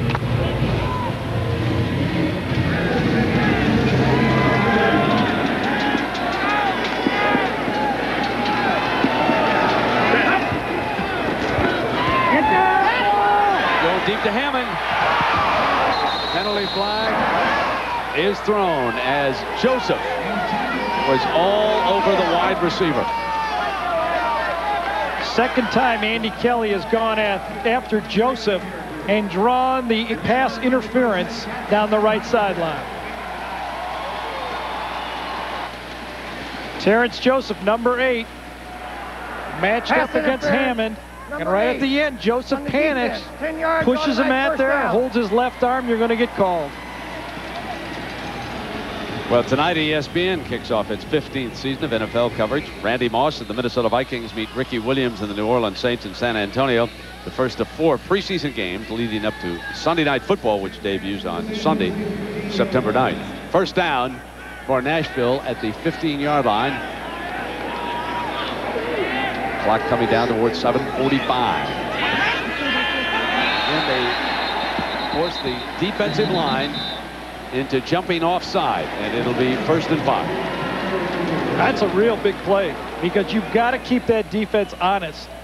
We talked about it in our meetings all day. But that's be nice for any quarterback. Number 99 on the defense, 5 yards, still first down. To take advantage of that. And Kelly, the veteran of 8 years, seems to know exactly when to do it. He's been successful every time he's tried it. Not real tight, but tight. Right yo-yo. 22 give. On, ready? 13 penalties against San Jose in this game and only 3 against Nashville. We got a run here. Running play. And it's Grant. Barging to the end zone. First down Nashville, and now they can power for the touchdown, and they'll really be in control. Well, Travis Reese is the leading rusher in the Arena Football League, Hillary is 6th, and Rupert Grant, number 33, is 7th. 124 yards on the year, and you can see those 2 guys, Reese and Grant, are a load at linebacker and fullback. They have been a mismatch for San Jose in this game. They line Hillary up as the running back. They have run from this formation. Now Grant will move back. Here comes Hillary behind the big fellas. Nothing doing. 2nd down and goal. Omar Smith again defensively for the Sabercats. Yeah, Hillary's mad at himself there. He could have cut inside. He scored 12 rushing touchdowns this year, and a former tailback would have felt that cut back play. I felt he could have gone inside. Stretch it, stretch it, stretch it. Now get inside 35. You can make that play, cut inside the linebacker and dive for the end zone. Mike Jones, number 35, couldn't have made that play. Hillary's too much wide receiver nowadays. He used to going around him instead of through him. 6:20, and Grant's right behind Kelly. Pitch to Grant, he'll score! Penalty flag down. Holding. Big call coming up. I think it was on William Gaines, the offensive guard that time. Hold up. So touchdown is nullified. Holding number 1 on the offense. Oh, wow. Hillary. 10 yards, repeat 2nd down. Left side. Hillary's going to come in motion. Right over here, right here. Grabs him. Didn't he really need to at all? There he is up the top. Boy, I tell you, I got to get used to this. A little different. I'm so used to fighting those guys. Coming out, didn't really need to at all. That was a walk-in all the way. Inside of 6 minutes. Brought back outside the 10-yard line. It is 2nd down. The Cats with the football. Lead San Jose by 8. Jones in motion. Looking middle, incomplete. Jones was working in underneath, and we've got another flag.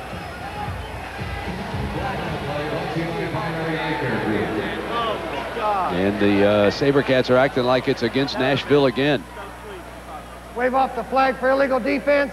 Linebacker was covering the fullback, which is legal. So there we have it. 2nd down. They just pick up the play. Hey, pop this through, Stevie. They don't allow those linebackers to drop out of the box, except in that situation when he can go with the fullback who's flaring as a receiver. Right, that was James Rowe, number 9 that time, and that was a good call. 53-8, sail Clock 8. running down to 5:25. Cats up by 8. This is the 3rd down and goal.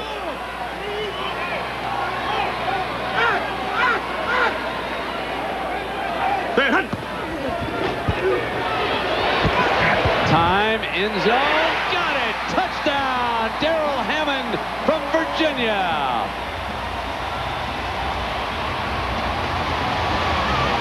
I think the two San Jose defenders ran into each other. Part of the design is for the receivers to cross and run your defenders together. Watch how they crisscross and see if the two defenders don't run into each other right here. Boom, that's exactly what happened on that play. And an easy catch for Hammond. Well, I got that one right. This once in a while. McLaughlin. Hey, JB, are you going out? Yeah. Give him the signal. I thought you'd already come up. There it is. JB, that sound you heard, that means James Barron will be returning for Nashville, who lead it by 15. But in the Arena League, folks, it ain't over till it's over. And there's still 4:23 to go. Sabercats appear to be in trouble, though we've seen teams make up a lot bigger deficit than this in the AFL. And Wagner looking for something good to ignite the rally here. Set to return to kickoff. McLaughlin would love to hit right between the uprights and have it fall down out of the end zone and come out on the 5-yard line. That's his target. Off the big net to Wagner. Wagner tripped up and down at the 12, and now let's take a look at the built Ford Tough plays of the game.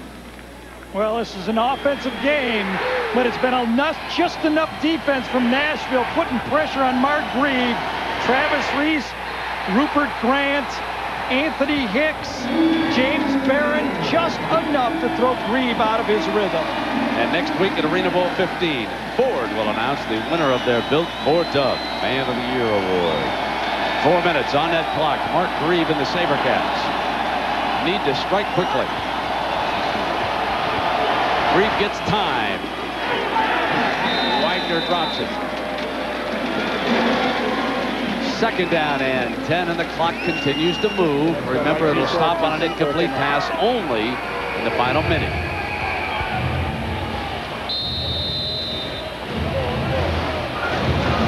Right Z short, Z trips Hurricane right on one. Funny they don't have a no huddle in this situation.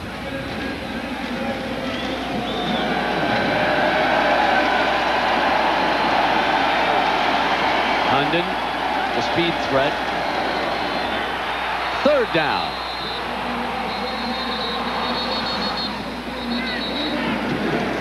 Remember now that clock continues to run.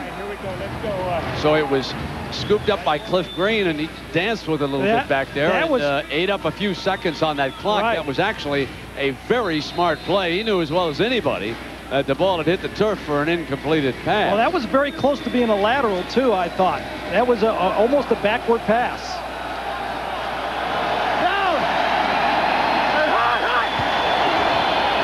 On 3rd down, Grieve. Now it is 4th down. 3 consecutive incomplete passes for the Sabercats, who clearly are rattled. And you got to go for it here. Go 5-5-9. This one was a perfect throw to Jerry Reese. Can't throw it any better. Would have been a closer at the 1st down marker, and that's just a clear drop.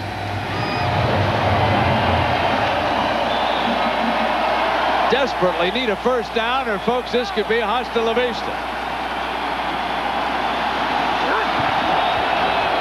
Green. Football, loose ball, Cats score. Touchdown. James Barron, the big man.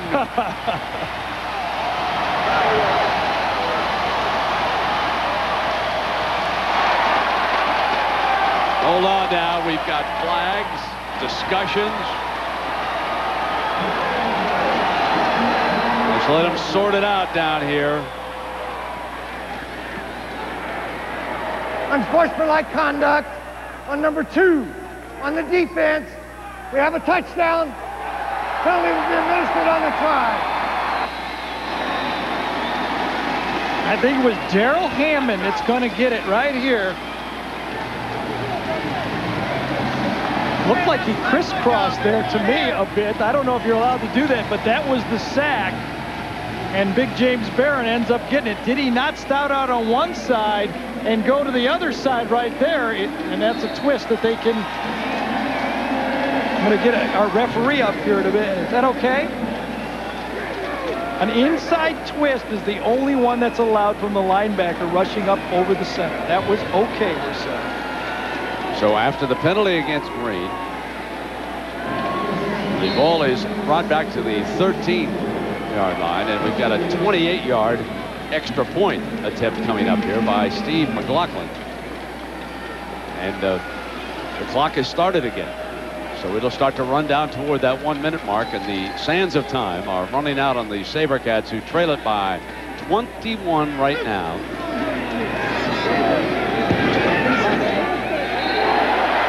That was good, up over the top. There's a 22-point advantage. Yes, folks, they played it in the 60s, but guess who's got 60 here today? Nashville leading it.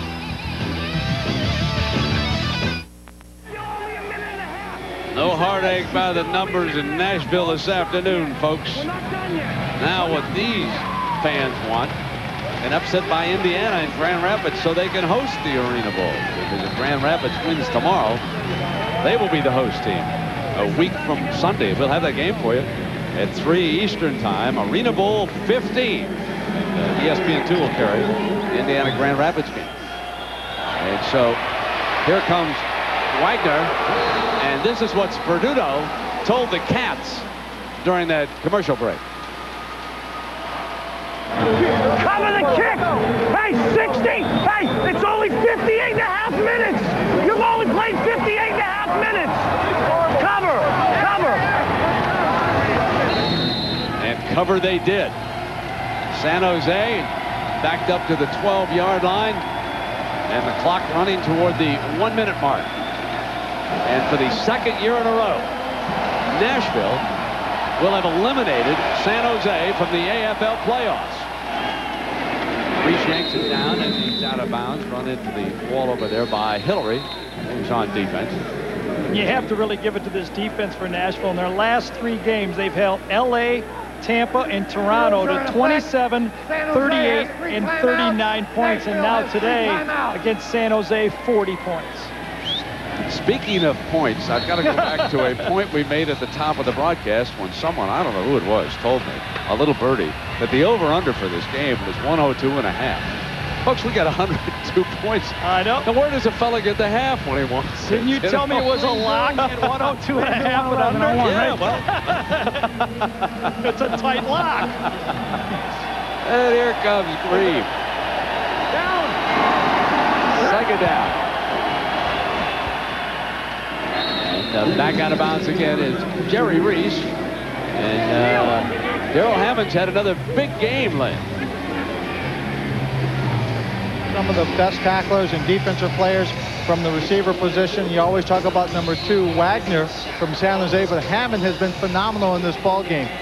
He has been making key plays, making key stops, and he is just one of the top players in this league. And I don't think you could play any better than he did. We're talking about the pass rush, but his coverage has been phenomenal. Green. Look at end zone. Wagner's got it. Touchdown San Jose. And some people are cheering louder than others right now. Well, 12-point game. Go for 2. Does it make it important to go for 2 to make it a 10-point game? I guess it does. You just got to keep playing this final minute. And then, of course, there'll be an onside kick right after this. Yep. Let's go. So there's Wagner's biggest play of the game. His mother Matty, who's here, along with a lot of friends. He lives in the Orlando area. Longtime star with the Predators.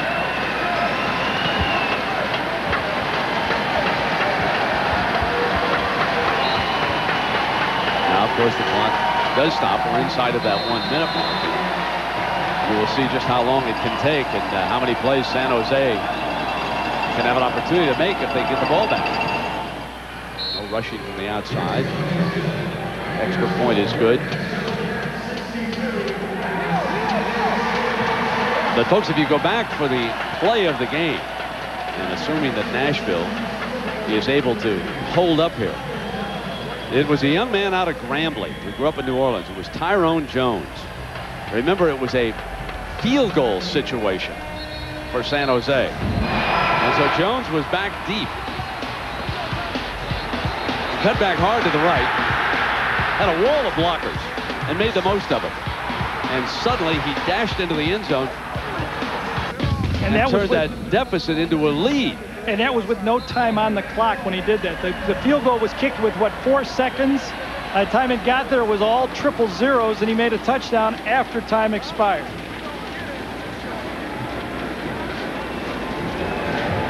Look at Sperduto walking completely out of the end zone. He went right past Lynn Swan. He's so nervous back there. He's pacing.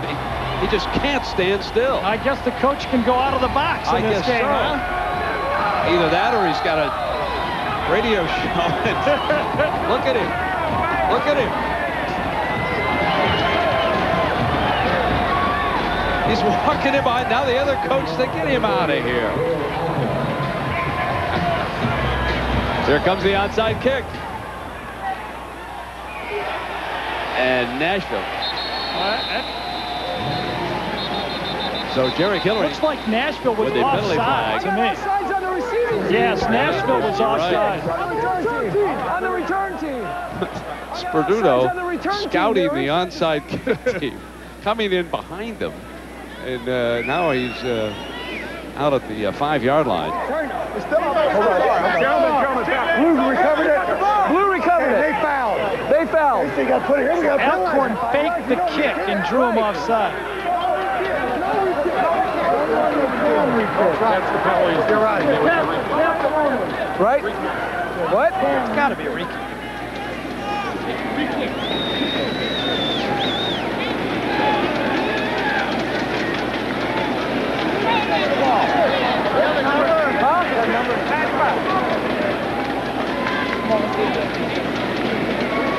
By rule, the receiving team is offsides on a kick. It's the only time in arena football that you can re-kick the kickoff, which is what San Jose chooses to do. So they'll take another crack at number 95. recovering the onside kick. And that makes perfect sense, because if there wasn't a re-kick, you would just jump offsides automatically. So we're wrapping up the final 46 seconds here at the Gaylord Entertainment Center. It's Arena League football, and immediately after this, we'll go up to Canada in the World Track and Field Championships here on ABC. There's the bounce, and again, Nashville's got it. Carpenter inside the 5-yard line, and Nashville in a spot to wrap this one up. Brandon, wouldn't it be more apropos to go up to Canada for 12-man football and do some Canadian football? Good coaching job by Sperduto and his staff. Yes, he stressed physical football all week, and that's really what turned the game. There was only one forced turnover in the game. Nashville got it. Andy Kelly did not make a mistake, and I think the power of Reese inside at fullback is a big part of this game. Oh, he fumbled! But the whistle, they give a touchdown. They say he broke the plane. Oh, my. They had a view of it. San Jose's not going to agree. I'm not sure I do, but they give a touchdown. Wagner, among others, is upset. They said he broke the plane. Remember, that's all he has to do. That was very, very close. It looked to me like he was about half a yard short. Yeah, I didn't think it was even close. But sometimes the official anticipates the call, and I think he anticipated a touchdown here. Oh, that no ball question. clearly at least a half-yard short. And the judge, this judge was out of position when he made the call. He was running to the line, and he wasn't there. So a tough break for San Jose. As the extra point is added and now starting to mix it up. Penalty flags flying with 34 seconds. Well, the Rock's coming in here soon for WWF, so they're just trying out. This is kind of like a little leader here for the fans. So that's what you're going to see, a couple fights here at the end of the game. See, the official right here is the one who makes the call, and he gets there late. He is really not straddling the line when he does it. As he goes there, he's not right on the line, and his angle forced him into a bad call. You would think it's a walk-in. It looks like a walk-in, but clearly he did not get in the end zone. No reason to hurry on that call either. At this point of the game. But by him being caught, it might have appeared that it was in the end zone to him. Well, also one of the other officials could have jumped in, I suppose, but maybe nobody had a real good view of it. Well, that was a good play. That's too bad. Now, it's not to say that San Jose was going to come back and win this game, but certainly that denied them an opportunity here in the last 34 seconds. And we have seen wild and woolly things happen in the AFL. And Aubrey Battle was just ejected from this game. One of the linemen for San Jose, so he has been kicked out of the game. And it's a shame that it has to end on this note because it was very exciting, and Nashville deserves a lot of credit for the way they played here today. And they're going back to the Arena Bowl. They were beaten a year ago by Orlando, and it's another heartache for San Jose. They lost to the semifinals a year ago at home, and now they are beaten on the road in Nashville. Off the net, here comes Wagner. Across the field on a high pass. Picked up on the bounce. The ball is dead there. So now Nashville will await the winner of tomorrow's other semifinal on ESPN2. 3 Eastern time. You can watch Indiana, a red-hot team, travel up to Grand Rapids and play the top-seeded team in the Arena League this year. And then next Sunday. Foul, face mask, number 73 on the defense. 10 yards, be a first down. The next Sunday we'll have the Arena Bowl 15 and the Nashville Cats.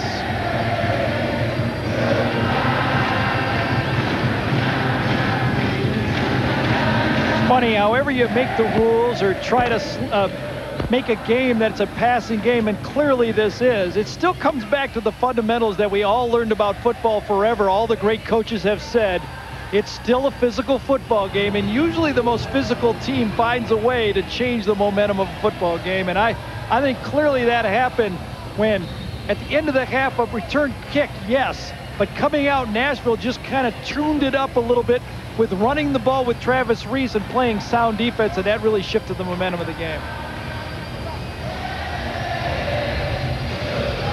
Defense and special team, no matter how many men are playing on the field at a time, no matter what kind of football you're involved in.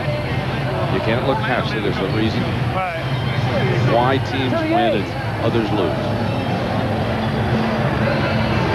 Watching Sperduto, if I was an NFL coach, I'd take a long look at him as a special teams coach. I think he would. I think he flat out knows what he's doing.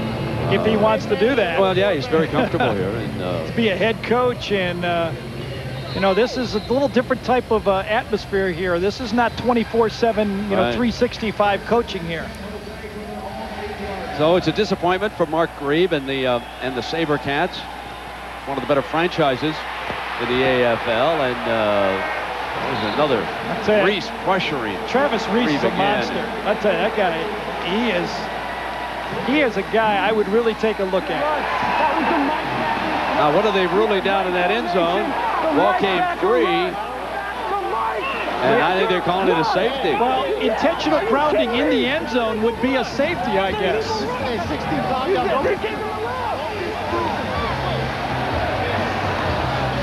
If that's what they're calling. Intentional grounding. Yeah. on the offense in the end zone, safety. That's indeed what they're calling. Travis Reese, number 35, is going to come up unblocked again. Another mistake by the offensive line, and you know, I think that's a good call right there. That was clearly a quarterback in trouble, just trying to avoid the sack and throwing it into the stands. That's ridiculous. In the grasp while he did it, too. I guess the only thought I had is that maybe Reese forced it away from Grieve, as would be the only defense of the quarterback. The guy came from the wrong side. Watch it on film, 22. Watch it on film. Now that would indicate an illegal blitz. Right, and that's what he's saying is that Reese was lined up on the wrong side, blitzing. He was the linebacker that was not allowed to blitz on that play. I wish I knew. Stop yelling at me, okay? I'll talk to you. Amazing. I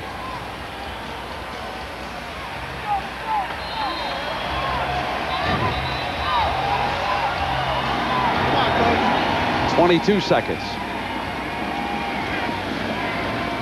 And sort of an ugly ending to what has been a very good football game here in Nashville this afternoon.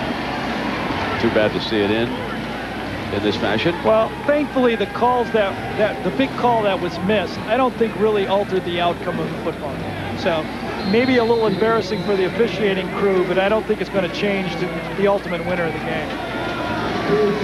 So we'll get another shot at an onside kick here. Sort of pooches this one deep. And Jones, who's back, is down at the 21-yard line. And clock is stopped after the kickoff. So a return trip back to the championship for Andy Kelly right there. Something that he really wanted very badly. His record in the playoffs is almost unbelievable. 42 touchdown passes, only 4 interceptions. He had 6 today, no interceptions. 10-1, I think, is pretty good ratio in any league.